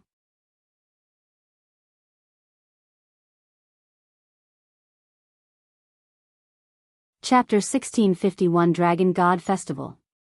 Chapter 1651 Dragon God Festival. I am Yuan, and I traveled half the world just to come to the Divine Dragon Sanctuary. Yuan introduced himself. The blue-haired man swallowed nervously. He could tell just from Yuan's scent alone that he was in the presence of a true dragon with a powerful bloodline. I cannot imagine the effort and time it took you to come here, but I would like to welcome you on behalf of the Divine Dragon Council. The man said. It wasn't too bad. Yuan smiled. Anyway, I came here because, before Yuan could finish his sentence, the man interrupted, the Dragon God Festival, correct? The what? Yuan raised an eyebrow after hearing this unfamiliar name. The Dragon God Festival, he repeated before asking, you didn't come here for the festival? Pretty much every single visitor these days are here for the festival. Sorry, but I came here to visit the Divine Dragon Sanctuary because of its widespread fame. Yuan shook his head. Please, there's no need for you to apologize. I should be the one apologizing for making such assumptions in the first place. If you have any questions, don't hesitate to ask me. In that case, can you tell me more about this Dragon God Festival? The man nodded. The Dragon God Festival is a tradition in the Divine Dragon Sanctuary that happens only once every 25 million years. During the festival, the participants compete against each other for the title of Dragon God Successor. Naturally, since this is related to the dragon race, only dragons are allowed to participate. However, there's some leniency. Even those with inferior or incomplete dragon blood are permitted to join. Every 25 million years. Yuan wore a dumbfounded expression on his face after hearing this information. He then asked, what kind of competitions occur during the festival? I'm sorry, but I don't know, the blue-haired man replied, shaking his head. The trials are decided by the Dragon God, and they change with every festival. We only learn the details of the trials when the festival is about to begin. When does the festival begin? Exactly 2 years from now, so very soon. Yuan was speechless. Since the festival takes place every 25 million years, I guess 2 years is nothing in their eyes, he sighed inwardly. Is there anything to be gained from this festival? Yuan asked a moment later. Of course. Not only will you become the Dragon God's successor if you win the festival, but the Dragon God will even grant you any one wish. The man replied, his voice filled with excitement. Any wish? Yuan repeated as he mused to himself. The man nodded, that's right. The Dragon God is one of the most powerful beings in the Primal Expanse. He can fulfill almost any wish. I must be fated to participate in this festival. Yuan sighed inwardly. If he won the festival, he could wish for the sacred chalice of purification. Can I participate in the festival? He asked a moment later. Of course. As long as you are related to the dragon race, you can sign up for the festival. Are there any other requirements? For example, do I have to be affiliated with the Divine Dragon Sanctuary? No, the festival is open to everyone as long as they meet the requirements. That's great. Where do I sign up? The man pointed to the dragon ascending mountain and said, "Do you see that tower? You can sign up there." Thank you very much. Yuan and Yingzi made their way to the tower shortly after. Now that I've decided to participate in the festival, I have to wait 2 years for it to begin. Yuan pondered what he should do in the meantime while they approached the Dragon Ascending Mountain. Sometime later, Yuan and Yingzi reached Dragon Ascending Mountain, but by the time they got there, tens of thousands of beings were already lined up. Once they joined the queue, Yuan took a moment to inspect the towering structure ahead. The Dragon Ascending Mountain was, in reality, just an incredibly tall pillar stretching into the sky. There was an entrance at the base of the tower, but Yuan couldn't quite imagine what lay inside or what purpose it served. He tried looking inside using his divine sense, but an invisible force prevented him from peeking inside. Hey! Amid his thoughts, Yuan suddenly felt someone tugging at his clothes.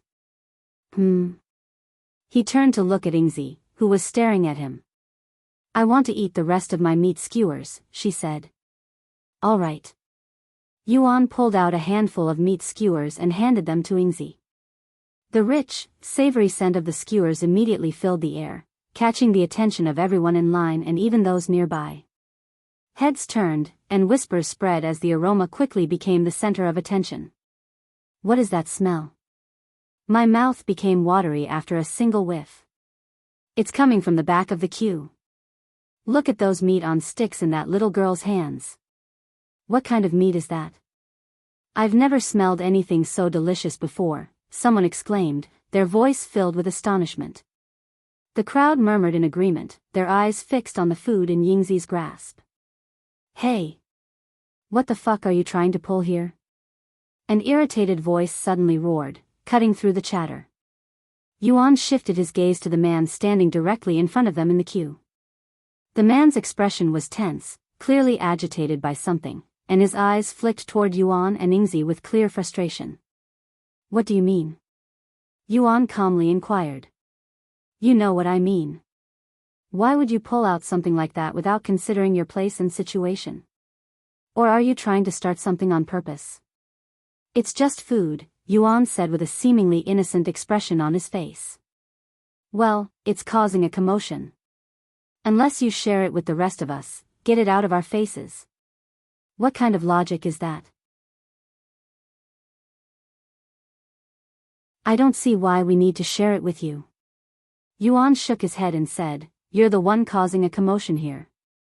Anyway, if it bothers you that much, feel free to take the meat skewers away from her. I won't stop you."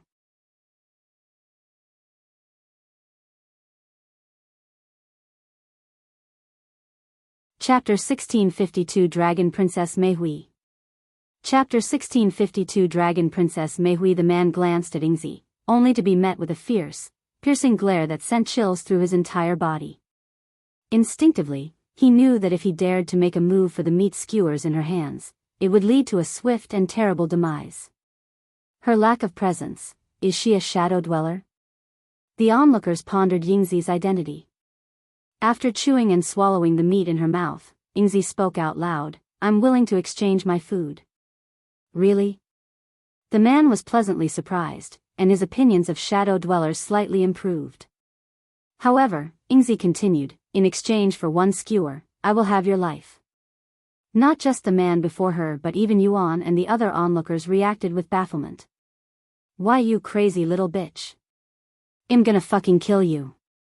The man roared with an enraged face, and his aura surged with bloodlust. However, right as the man raised his hand, another voice boomed. "What is going on here? Who dares to cause a commotion right before the Dragon God Festival? I'll disqualify you on the spot." Everyone there turned to look at the approaching figure. She was a tall beauty with a strict face and an authoritative air around her. Dragon Princess Meihui. The people there lowered their heads when they recognized her identity. Yuan looked at her with interest. In terms of prowess, she seems to be on par with Feng Liqiu. So, what is the problem here? Dragon Princess Meihui glared at Yuan and the man who exuded bloodlust with a deep frown on her face. However, if one looked closely, one would see her eyes glancing at the meat skewers in Yingzi's grasp every few seconds. Dragon Princess Meihui would never admit it, but she couldn't care less about their insignificant drama. What prompted her to show up in the first place was in Yingzi's grasp. Dragon Princess, we were quietly waiting in line when this unreasonable fellow in front of us suddenly became aggressive. Yuan was the first to speak up, and he directly placed all blame on the man. Don't give me that bullshit. You were the ones who provoked us with your food.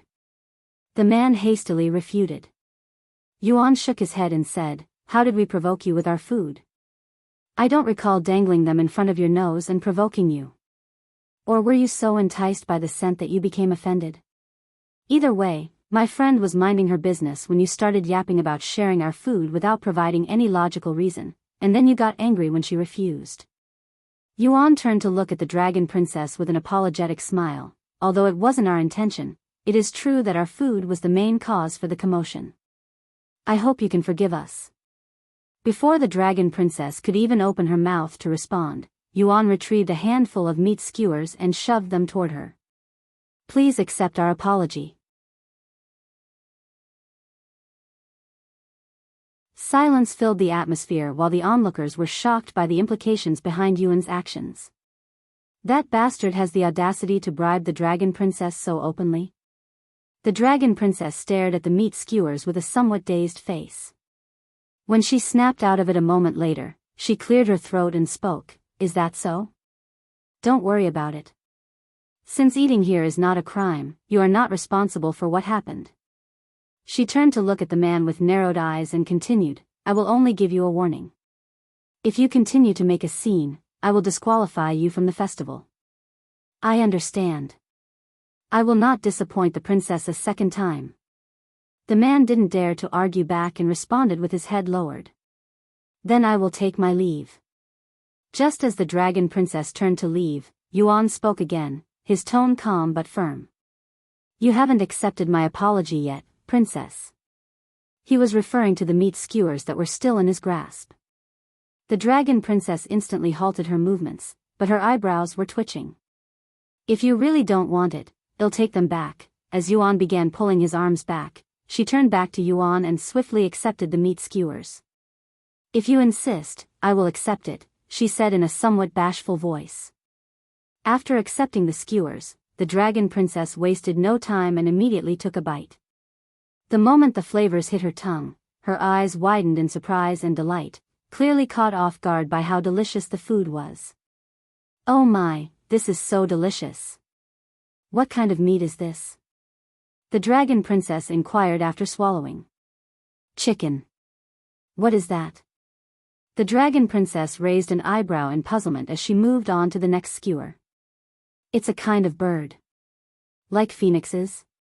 No, but I guess they're pretty similar. I have eaten phoenixes before, but they don't taste anything like this. The Dragon Princess shook her head. Before she realized it, the Dragon Princess had finished all the meat skewers, and a wave of disappointment washed over her. She hadn't expected to enjoy them so much, and now that they were gone, she found herself wishing for more. Her expression softened slightly, though she tried to maintain her composure. She turned to look at Yingzi, who was slowly enjoying the skewers, and sighed inwardly, I should have slowly savored every bite, but alas. Then she shifted her gaze to Yuan's handsome face.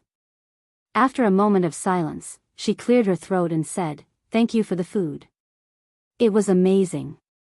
Can I get your name? I am Yuan. Then, Yuan, I'll give you this as a thank you. She suddenly gestured toward the people working at the front of the line. Noticing her signal, one of them quickly rushed over, holding a small token in his hands.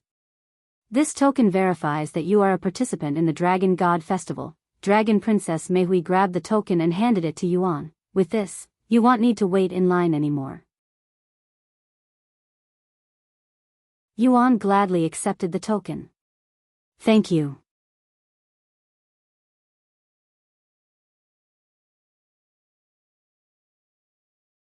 Chapter 1653 Divine Dragon Council. Chapter 1653 Divine Dragon Council. Then I'll be on my way now. After Yuan had been given the token, Dragon Princess Meihui quickly left the scene. There were two major reasons why Dragon Princess Meihui gave Yuan the token, allowing him to skip the assessment entirely. The first reason was simple: she could tell by Yuan's dragon scent that he was more than qualified to participate, making the assessment process unnecessary and a waste of time. The second reason was because of the meat skewers. If the others in line were forced to endure the enticing aroma for too long, it would likely lead to another commotion. By allowing Yuan to leave early, they would avoid any further disruptions caused by the irresistible scent of the skewers. With the token in his grasp, Yuan and Yingzi left the scene, disappearing into the distance. I guess I don't need to worry about being affiliated with the Divine Dragon Sanctuary for now. Yuan tossed the token into his spatial ring. What are you going to do for the next 2 years? Yingzi asked him. Yuan pondered for several minutes before responding. If the Divine Dragon Sanctuary is as powerful as the Eternal Phoenix Domain, they should have training areas like the 9 levels of Hell, right? I should take this time to strengthen myself further and prepare for the festival. But will they allow someone who isn't affiliated with their territory to use these training spots? Yingzi mused. Let's go ask that blue-haired dragon. Yingzi and Yuan made their way back to the blue-haired dragon, who'd barely moved from his spot since they left. You're back already? Did something happen? The blue-haired man asked them with a puzzled face since it'd been less than 2 hours since they left. Yuan shook his head and explained, No, I have the participation token in my possession. I returned because I have some more questions. Already? That place is usually crowded, and it normally takes several weeks to acquire a token unless you skip the queue, the man remarked, his expression filled with surprise. One thing led to another, and I somehow managed to skip the line. Yuan smiled. So something did happen. By the way, why are you still here? Oh, I am something like a guide. It's my job to assist visitors like you. There are many first-time visitors because of the Dragon God Festival, after all. I see. Anyway, you have some questions, right? I'll try my best to answer them. I'm looking for something to do while I wait for the Dragon God Festival. Are there any training areas available in the Divine Dragon Sanctuary? Yuan asked. Training grounds, huh? There are several, but they are only accessible by those affiliated with the Divine Dragon Sanctuary. How does one become affiliated? You must visit the Divine Dragon Council and pass several assessments. Once you become an affiliate, you will essentially become part of the Divine Dragon Sanctuary's prowess. For example, if our territory is ever threatened, you are obligated to aid us. Can I ask about the assessments? What do they ask for? The Divine Dragon Council will ask about your background to determine whether you are qualified to become an affiliate. So there's a chance I won't qualify, huh? Yes, but I have no reason to believe why you wouldn't qualify. In fact, you're pretty much guaranteed to qualify because you belong to the dragon race. I see. Where is the Divine Dragon Council? In response to Yuan's question, the blue-haired man retrieved a white stone and said, This will bring you directly to the Divine Dragon Council. This. Yuan accepted the white stone and inspected it with interest. You've never seen a teleport stone before? The man inquired, sounding somewhat surprised. No. They don't exist where I am from. I guess that's not too surprising since they're unique within the Divine Dragon Sanctuary. These teleport stones are created by the Void Dragon, who has the ability to teleport. If you shatter that stone, you will create a rift that will directly bring you to the Divine Dragon Council. Sometime later, Yuan shattered the teleport stone, releasing the energy stored within. The energy surged out, swirling in the air before forming a rift in front of him.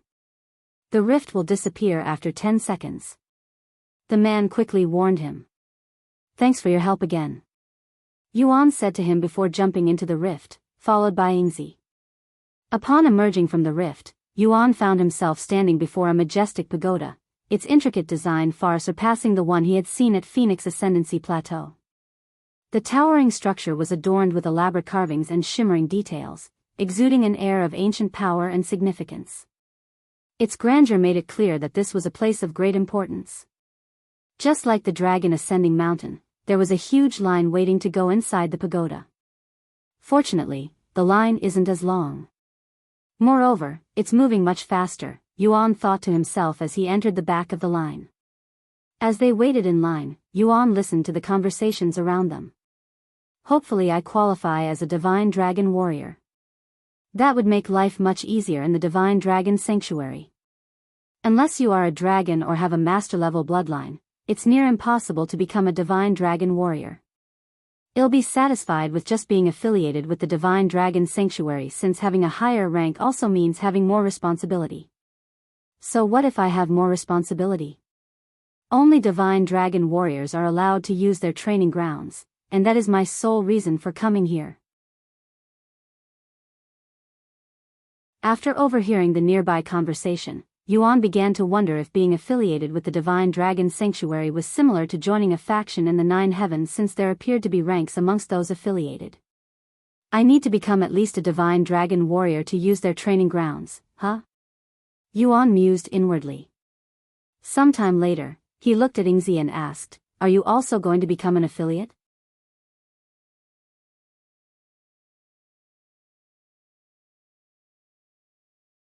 Chapter 1654 Divine Dragon Council, 2. Chapter 1654 Divine Dragon Council, 2. I don't really have a reason to join the Divine Dragon Sanctuary. Yingzi shook her head. Most people join the Divine Dragon Sanctuary for one of two reasons. Some sought access to the powerful training grounds available within the territory, hoping to grow stronger. Others joined to use the Divine Dragon Sanctuary's prestigious name as a shield, gaining protection and influence under its banner. I do not care about their training grounds, and I don't need their protection, so I don't really benefit from joining them. However, if you were to remain in the primal expanse forever, I wouldn't mind joining them with you. Yuan smiled at her words and said, "Unfortunately, I must return to my home soon." "I know. That's why I won't join them. Also, I am what most consider free-spirited. I don't wish to be constrained by their rules. It won't matter to you who will be leaving soon, but it's a big deal for those living in the primal expanse." "I see."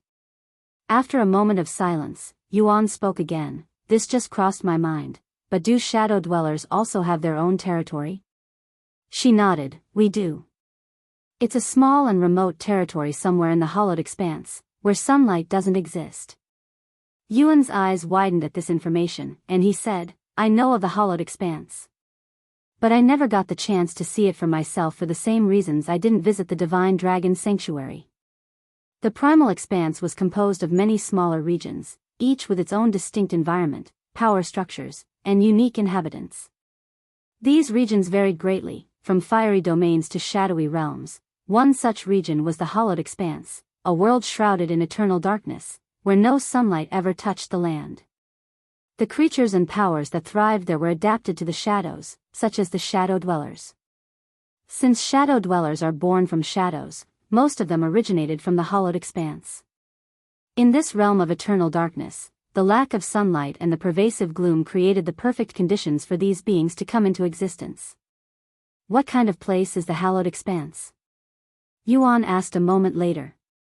Yingzi recalled her memories of the hollowed expanse and said, "It's a gloomy place, with hardly any living trees and plants. The land is mostly sand and dirt, and not many primals venture there.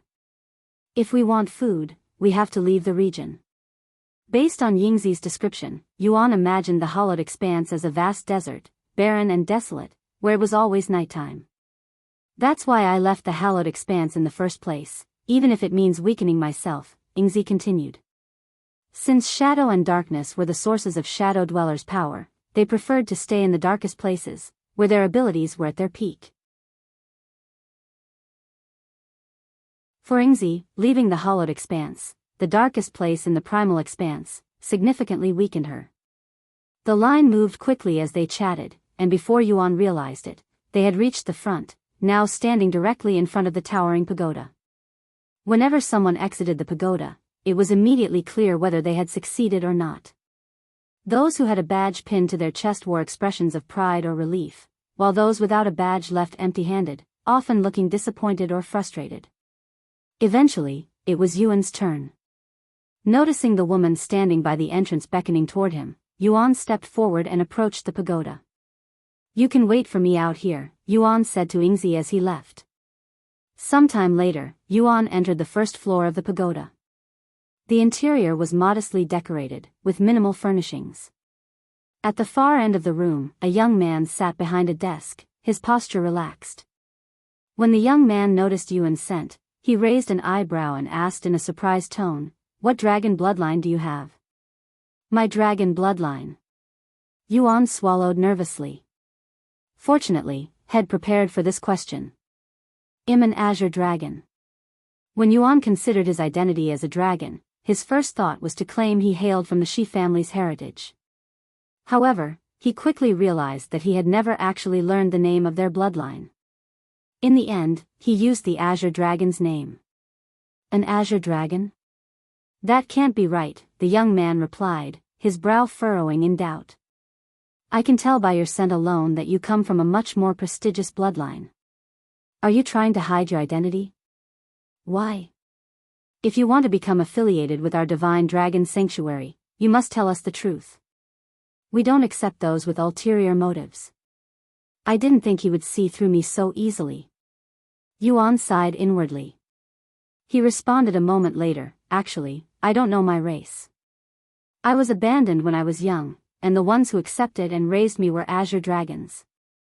The young man narrowed his gaze at Yuan. "Where are you from?" "I'm from a remote and insignificant territory located on the other side of the primal expanse," Yuan revealed, his tone calm and sincere. "What is your reason for wanting to join our divine dragon sanctuary?" "My parents have always spoken highly of the divine dragon sanctuary even though they've never been here," Yuan swiftly responded. "They also recommended that I come here once they are no longer in this world." What a load of bullshit, the young man sneered inwardly at Yuan's excuses. However, even though he knew that Yuan wasn't being truthful, he couldn't ignore Yuan's powerful bloodline. "I don't know what he's planning, but we can figure out his true identity through the assessment." Sometime later, the young man smiled at Yuan and said, "All right, you pass. Moreover, I believe you have the potential to become someone greater than a divine dragon warrior, so I'm going to give you a chance. Head to the second floor and take the assessment there. If you pass, you'll become a divine dragon commander instead of a mere divine dragon warrior. Be proud. You're only the fourth to be sent to the second floor in the last 1,000 years. Join privilege for VIP chaps."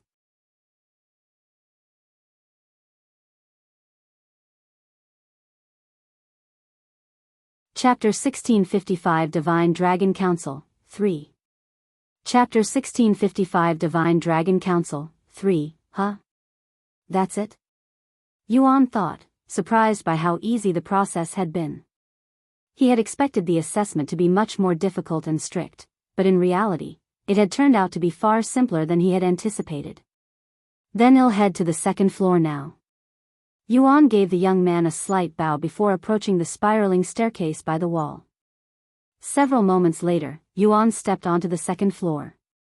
The layout and decorations were almost identical to those on the first floor.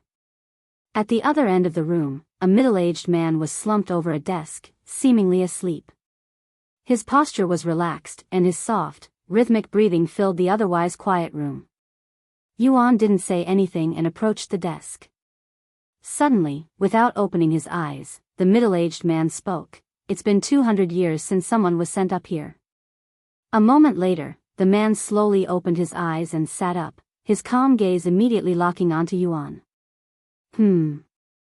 I see why you were sent up here. You have a strong bloodline." "Thank you." The middle-aged man then spoke. "In order to qualify as a divine dragon commander, you must demonstrate a certain level of prowess, and your bloodline must be at least commander quality. In the primal expanse, bloodlines are ranked in the following order: Primal, Master, Commander, Emperor, and Monarch. Each rank signifies a major increase in potential and influence. Monarch quality bloodlines sit at the very pinnacle, and only supreme beings like the Dragon God, Primordial Phoenix, and Primal Monarch possess such powerful bloodlines. The middle-aged man retrieved a finger-sized needle and tossed it to Yuan. "Feed it your blood," he instructed. Yuan didn't act right away. Instead, he stared at the needle in silence for a moment, as there was a good chance this would expose his identity. The next moment, Yuan pricked his finger with the needle, and it immediately absorbed his blood. 954, what are you thinking so deeply about? The middle-aged man suddenly inquired when he noticed Yuan's hesitancy. Nothing important. It's just that I've never seen anything like this before and was wondering what it does. Yuan said with an innocent smile.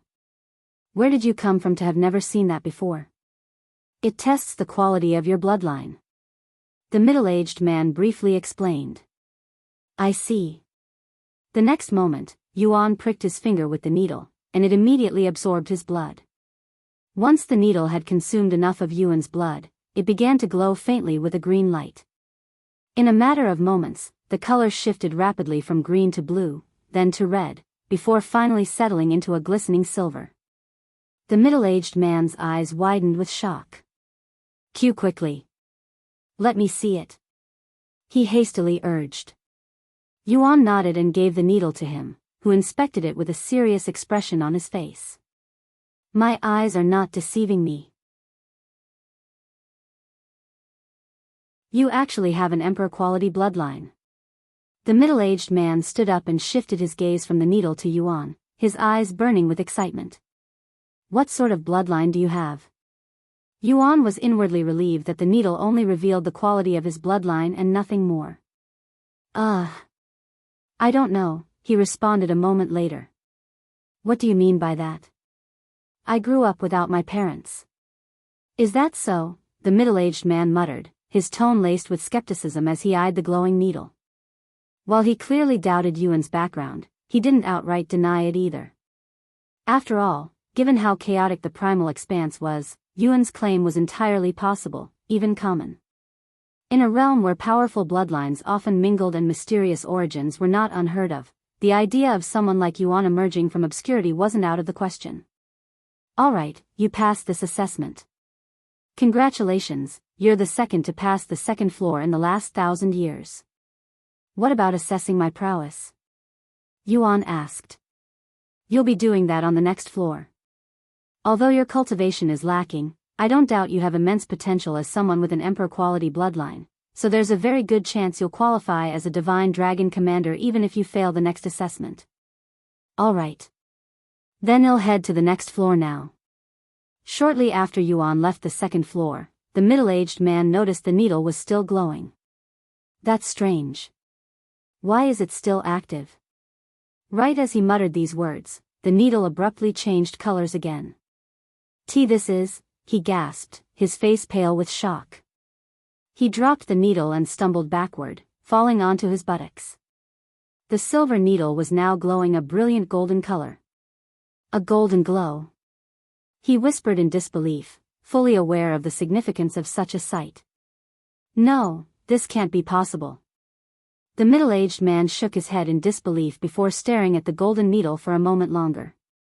Then, he pulled out something that worked like a communication jade slip and started speaking into it. Meanwhile, Yuan had just reached the third floor, only to find it completely empty except for 2 words painted on the wall that read, "Be patient." After seeing the words, Yuan patiently waited for the interviewer to show up. There's a formation in the center of the room. Yuning suddenly notified him. She continued after examining it, it appears to be a teleport formation. Yuan smiled as he sat on the floor and patiently waited for the interviewer to show up. Unbeknownst to Yuan, the Divine Dragon Sanctuary was in a commotion, stirred by a piece of specific information that spread like wildfire amongst the upper ranks. What? A new descendant of the Dragon God showed up. How is that even possible? The Dragon God should only have 3 descendants. Perhaps he conceived another one in secret. That's highly unlikely. Where's this supposed 4th descendant? According to Counselor Luo, he's currently on the 3rd floor of the Divine Dragon Hall. How long has it been since someone made it to the 3rd floor? Who's going to do the assessment? I heard the interviewer has already been decided. About 15 minutes had passed since Yuan began waiting for his interviewer to show up when the teleportation formation suddenly flickered to life, and a handsome young man with a dignified and commanding presence emerged from it.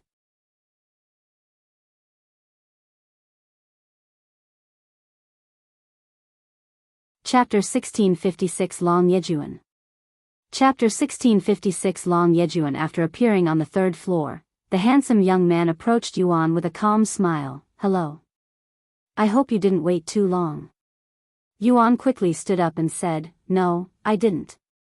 The young man then introduced himself. I am Long Yejun, and I will be your interviewer. Before we begin, can you tell me about yourself? I'm Yuan, and I traveled here from the other side of the Primal Expanse. I grew up in a small territory with 2 azure dragons, who I consider my parents. Unfortunately, I don't know my real parents. I see. Long Yejun mumbled with a ponderous face. Sometime later, he looked at Yuan with a serious expression and said, To be honest, based on the assessment from the 2nd floor, we believe you may have a connection to the dragon god. What? Yuan's eyes widened with surprise after hearing this unexpected news. When you say dragon god, do you mean the master of the divine dragon sanctuary, that dragon god? Long Yejun nodded, indeed. Yuan wore a dazed look on his face as he pondered how such a thing was possible inwardly. I may be related to the dragon god? That's ridiculous. I don't recall ever meeting him even as Tian, so how is it possible that we're related? Long Yejun stared intently at Yuan's face, carefully analyzing every detail as if searching for something hidden beneath the surface. He's genuinely surprised by the information. Maybe he really has no idea that he has the dragon god's blood within him, and it was pure coincidence that he came to the divine dragon sanctuary, he wondered inwardly. After a brief moment of silence, Yuan's expression shifted, as though a sudden realization had dawned on him. The blood cleansing ceremony. He gained the ability to transform after the blood cleansing ceremony at the ancient dragon city, and the Shi family claimed they were unaware of the origin of the blood he absorbed. However, the system had confirmed that the blood belonged to the dragon god.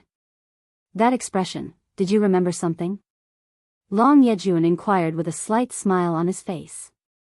Before Yuan could respond, he continued, Anyway, I am not here to question your bloodline. We can do that after the assessment. For this assessment, I will be evaluating your combat prowess. The most effective way to do that is through a sparring match with you. Long Yejun suddenly suppressed his cultivation to perfect chaotic master, matching Yuan's cultivation. You will pass this assessment if you can injure me even slightly, he said afterward. Are you sure? Yuan asked. Yes. And take as much time as you need to prepare. Yuan didn't say anything else and became silent. How should I go about this? He wondered inwardly. He could easily injure this confident interviewer with number 1 under heaven, but he was pretending to be a dragon, and very few beings in the primal expanse used weapons. Moreover, he wanted to test out something. Sometime later, Yuan said, All right, I am ready. Long Yejun beckoned with a provocative gesture, saying, Show me what you've got. In the next instant, Yuan sprang from the ground, hurtling toward Long Yejun with incredible speed. Relentless dragon overwhelms the 9 heavens. As Yuan activated his fist technique, he channeled his chaotic essence into it, amplifying its power several times over. Long Yejun's eyes widened as Yuan's aura suddenly erupted with overwhelming force. Instinctively, he leaped back, attempting to dodge the oncoming strike. However, Yuan suddenly activated Dragon's Gaze, catching Long Yejun completely off guard. The technique paralyzed him for a split second, leaving him vulnerable. Long Yejun couldn't even utter a word before Yuan's fist, engulfed in a black aura that resembled flames, slammed into his gut, launching him across the room. His body crashed into the wall with such force that the entire building trembled. If not for the defensive formations reinforcing the structure, his impact would have shattered through the wall entirely. Despite the brutal blow, Long Yejun somehow managed to land on his feet, his expression grim but composed as he steadied himself. He took a deep breath, then forcefully blew his nose, expelling a fair amount of blood. Long Yejun stared at his own blood on the ground, then chuckled with excitement. When was the last time I saw my own blood? Ha ha ha, he laughed, a wild glint in his eyes. Does this mean I passed the assessment? Yuan asked. Long Yejun stopped laughing to look at him with a solemn gaze. No, he responded. But that wasn't enough to injure me. Yuan didn't say anything and merely looked at the blood on the floor. Ahem. Long Yejun awkwardly cleared his throat and explained, I was training before I came here, and that blood was accumulated then. Yuan shook his head inwardly and responded with a bittersweet smile, I understand. Let's continue, then. A satisfied smile appeared on Long Yejun's face as he settled into a combative stance, his eyes gleaming with anticipation. After a brief moment of stillness, Long Yejun made the first move, using a movement technique to instantly get in front of Yuan. Yuan reacted swiftly, but as he raised his arms to defend, Long Yejun's eyes gleamed with a golden light. Dragon's gaze? Yuan was caught off guard by Long Yejun's dragon's gaze and became momentarily stunned. Payback time. Long Yejun laughed as he drove his fist into Yuan's stomach, precisely where he had been struck moments earlier. Yuan was instantly sent flying, crashing into the wall with even greater force than when he had struck Long Yejun. The impact reverberated through the room, shaking the entire building. Yet, it was Long Yejun who bore the brunt of the damage from the exchange. His hand was bruised and slightly bleeding, while Yuan emerged seemingly unscathed. Fuck. What is your body made of? Long Yejun cried out, shaking his hand in an attempt to dispel the pain, disbelief written across his face.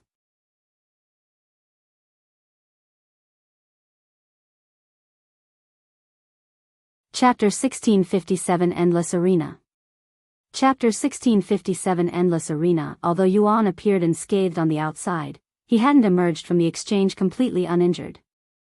Beneath his calm exterior, the impact had taken a slight toll on his body, but his regenerative ability swiftly healed the damage, allowing him to recover almost instantly. I cannot underestimate this man. Not only did he penetrate my defenses with his bare fists, but he's even restricted his cultivation to my level.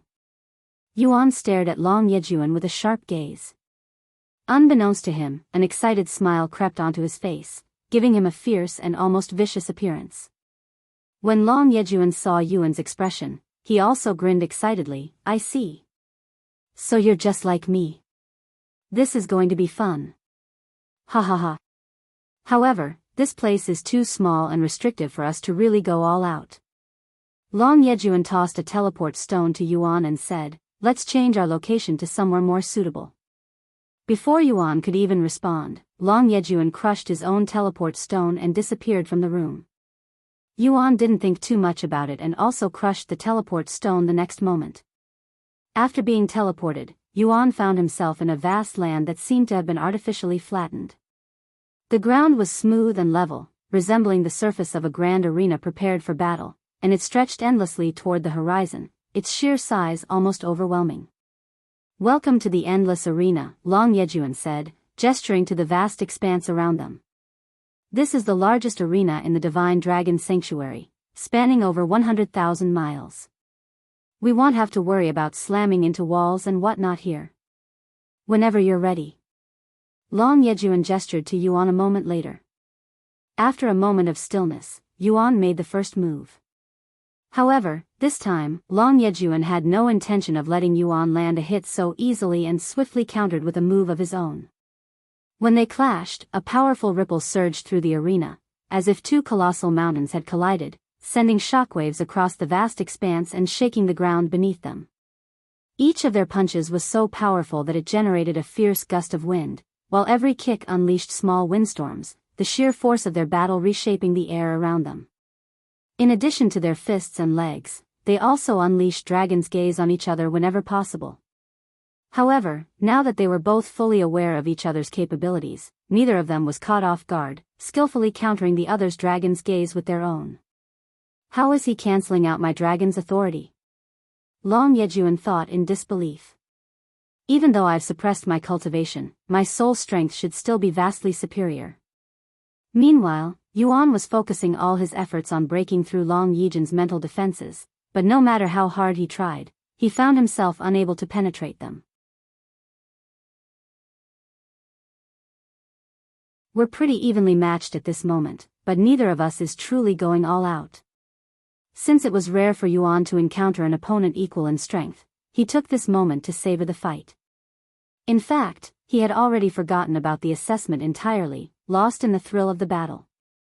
Long Yejun felt the same way. Even if he suppressed his cultivation to match his opponent, only a handful of people in the Divine Dragon Sanctuary could even land a hit on him, let alone rival him in strength.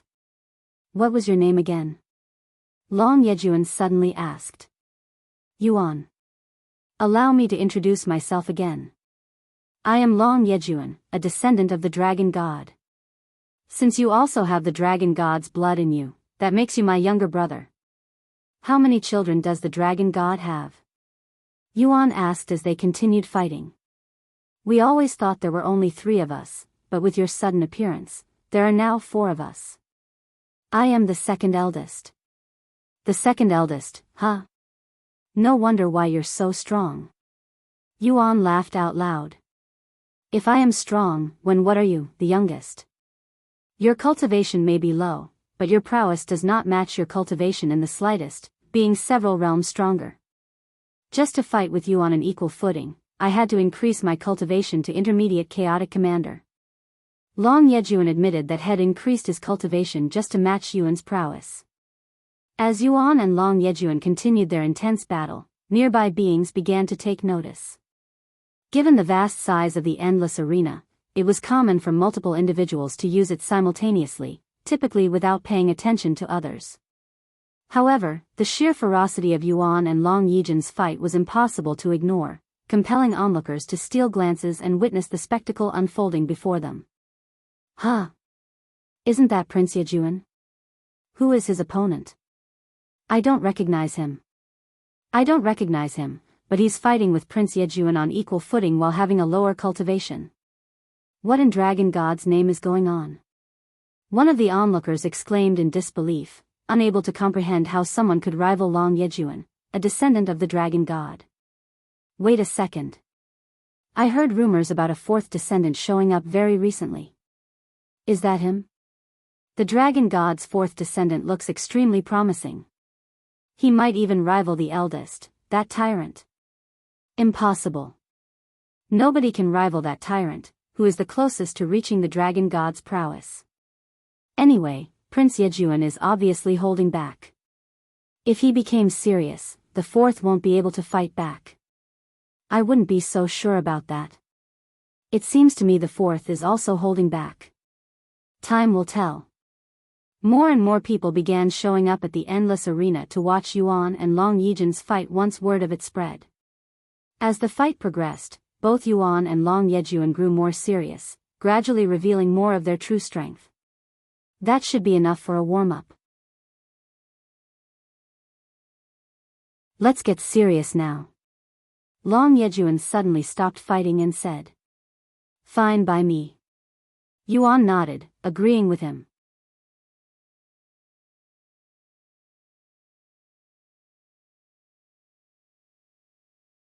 Chapter 1658 Dragon God's Descendant.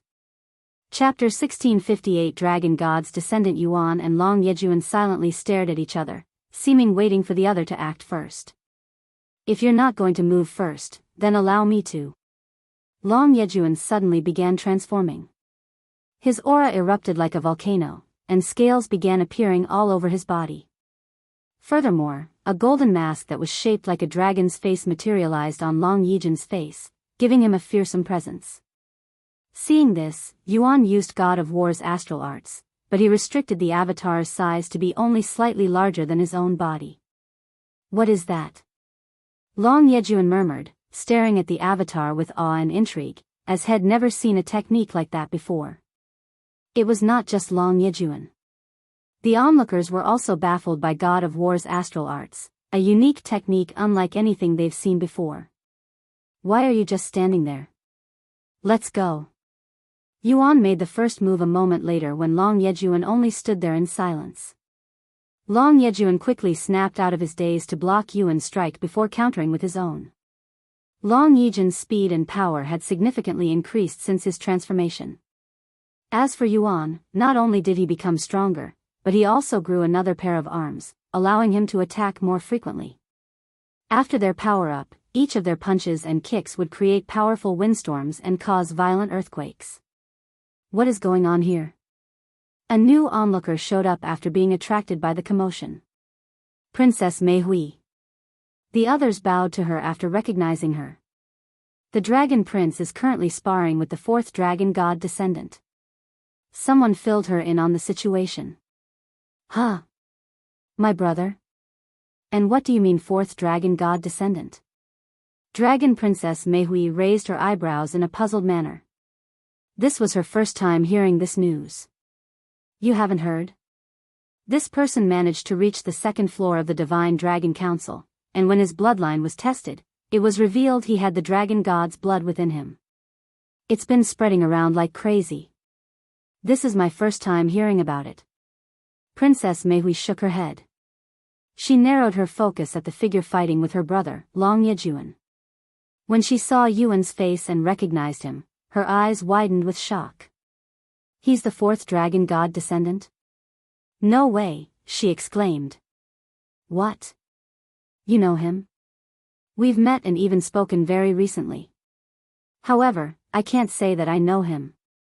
To think he'd have Dragon God's blood in him, what kind of coincidence is this? Princess Meihui sighed out loud. It's just a rumor for now since they haven't confirmed if he is truly the Dragon God's fourth descendant. Princess Meihui shook her head and said, It's likely true since I felt a strange connection with him when we first met. Although it was subtle, it was still there. I didn't think much of it back then and even ignored it.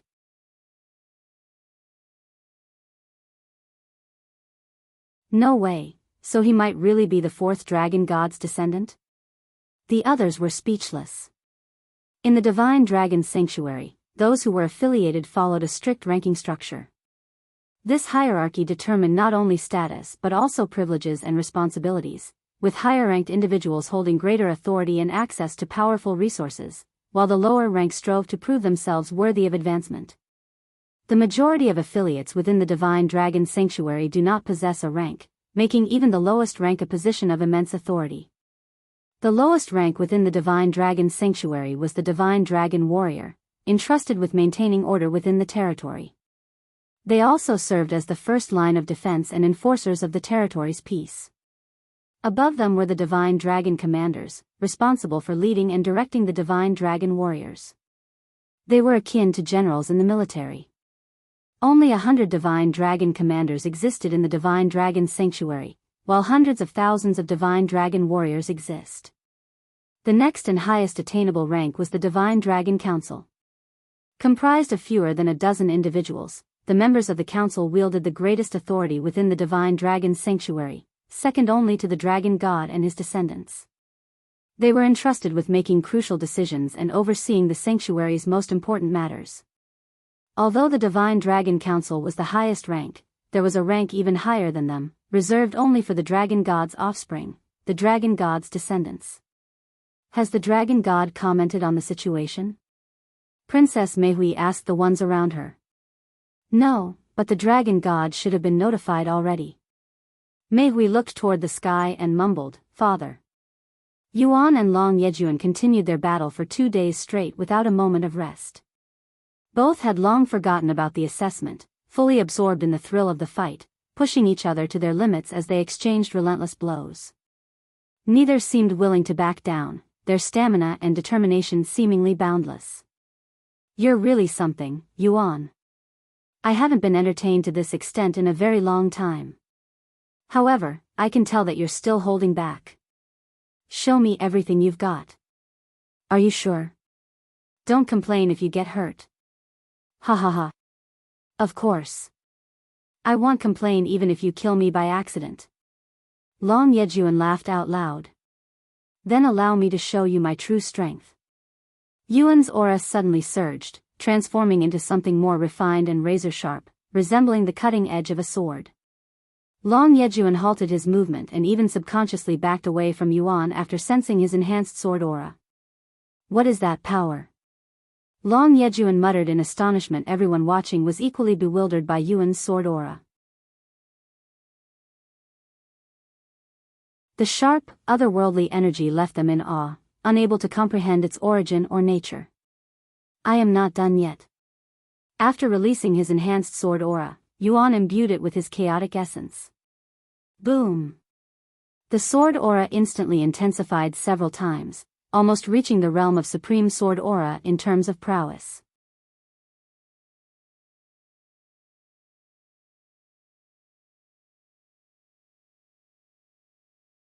Chapter 1659 Chaotic Sword Aura. Chapter 1659 Chaotic Sword Aura. Oh, this is not bad, much better than I anticipated. Yuan nodded in satisfaction, impressed by the result of fusing his chaotic essence with his enhanced sword aura. What is that power? Long Yejun asked again. Yuan pondered for a moment before responding, Chaotic Sword Aura. He decided to give his sword aura a new name. Chaotic Sword Aura, what a fearsome technique. Long Yejun swallowed nervously. Despite the distance between them, it felt as though his body was being assaulted by countless invisible blades. Had his physique been any weaker, Yuan's aura alone would have been enough to kill him on the spot. In fact, a sizable 500-meter-long crater had formed around Yuan. His chaotic sword aura was so sharp and overwhelming that his mere presence had obliterated everything around him. Here I come, Yuan warned Long Yejun before he swung his arm in a chopping motion. Shah! A black-colored sword light was created from the motion and flew at Long Yejun. Long Yejun was barely able to react and narrowly dodged it, or so he thought. After sensing what felt like a drop of water flowing down his face, Long Yejun awkwardly reached for his face. This is... When he looked at his fingers, they were stained by his own blood. Long Yejun trembled at the sight of his own blood. It had been so long since someone had managed to penetrate his scales that he couldn't remember the last time it happened. Ah, this sensation, this thrill that I am feeling. A crazed expression appeared on Long Yejun's face as he licked his blood-stained fingers. Ha ha ha ha. Long Yejun's aura suddenly skyrocketed, piercing straight through the heavens. Let me enjoy this some more, you, brother Yuan. Long Yejun charged at Yuan. Yuan also wore a wide smile on his face as he faced Long Yejun head-on. Boom! When they clashed, Yuan's chaotic sword aura scattered in every direction, carving deep sword cuts into the surrounding area. Long Yejun, who stood directly in front of Yuan, bore the brunt of the scattered sword aura with his bare body. Sword cuts appeared all over Long Yejun's body, quickly drenching him in blood. However, despite the severity of the sight, the wounds were superficial, no more than paper cuts. Within moments, his naturally strong body healed all the sword cuts. My turn. Long Yejun opened his mouth, and a bright orb of light suddenly began to form inside, glowing with intense energy as it rapidly grew in size and brilliance. Yuan's instincts warned him of the impending danger, but he found himself unable to move when he tried to dodge as Long Yejun held tightly onto his wrists. Long Yejun had deliberately closed the distance between them, enduring Yuan's previous attack directly with his body, all in order to capture him and prevent his escape. Dragon's Breath. Once he gathered enough energy, Long Yejun unleashed it from his mouth, shooting a beam of light resembling heaven-splitting sword strike, even rivaling its destructiveness. Yuan's entire body was swallowed by the massive beam of light, his silhouette disappearing completely within its blinding brilliance. Long Yejun kept his mouth open, continuously releasing the dragon's breath until every last ounce of energy had been expended. It took several long seconds before Long Yejun finally closed his mouth. When the dragon's breath attack was complete, it left a path of utter devastation in its wake, and Yuan was nowhere to be seen. Shit. Did I accidentally kill him? Long Yejun muttered in a dazed manner after snapping out of his frenzied state. A tsunami of worry and guilt washed over Long Yejun as he realized what had just done. He frantically scanned the devastated area, his heart pounding anxiously, dreading the worst outcome. Wow, that was scary. I almost died there. A familiar voice suddenly resounded, prompting Long Yejun to turn around. Yuan was standing right behind him, seemingly unscathed. However, he was naked since all of his clothes and equipment were destroyed by the attack. Thank the dragon god you're alive. Long Yejun exclaimed, feeling a surge of relief wash over him when he saw Yuan had survived his brutal attack. He let out a shaky breath, realizing just how close had come to a tragic mistake. He wouldn't have known what to do if he had accidentally killed Yuan. Do you still want to continue? Yuan asked, seemingly eager to continue fighting despite his near-death experience. Long Yejun shook his head with a bittersweet smile and said, "No, let's stop here." He continued, "It's embarrassing considering my status and experience, but I tend to lose control when I get too excited in a fight. Anyway, I'm glad you're safe. This is my loss." Yuan smiled and dismissively waved his hand, "Don't worry about it. I know how you feel since it also happens to me. But how did you survive? I am certain my dragon's breath landed on you since I could still feel the sensation of your wrist after I released it." Long Yejun suddenly asked. "It did hit me, and it even destroyed most of my body."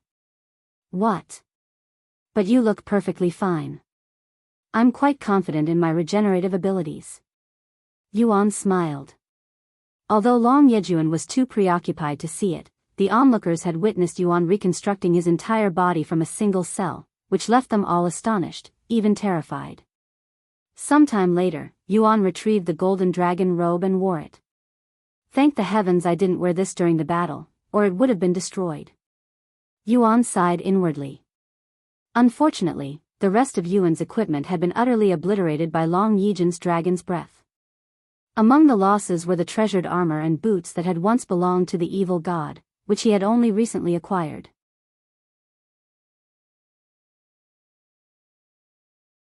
These two treasures had endured thousands of years of abuse and even survived one of the biggest wars in the divine heaven. Yet, they were somehow destroyed so soon after returning to Yuan's possession. Stygian vest and Stygian boots. What a pity. Yuan muttered in a gloomy tone. Realizing that had destroyed Yuan's treasures, Long Yejun said, "Sorry, I also destroyed your valuables."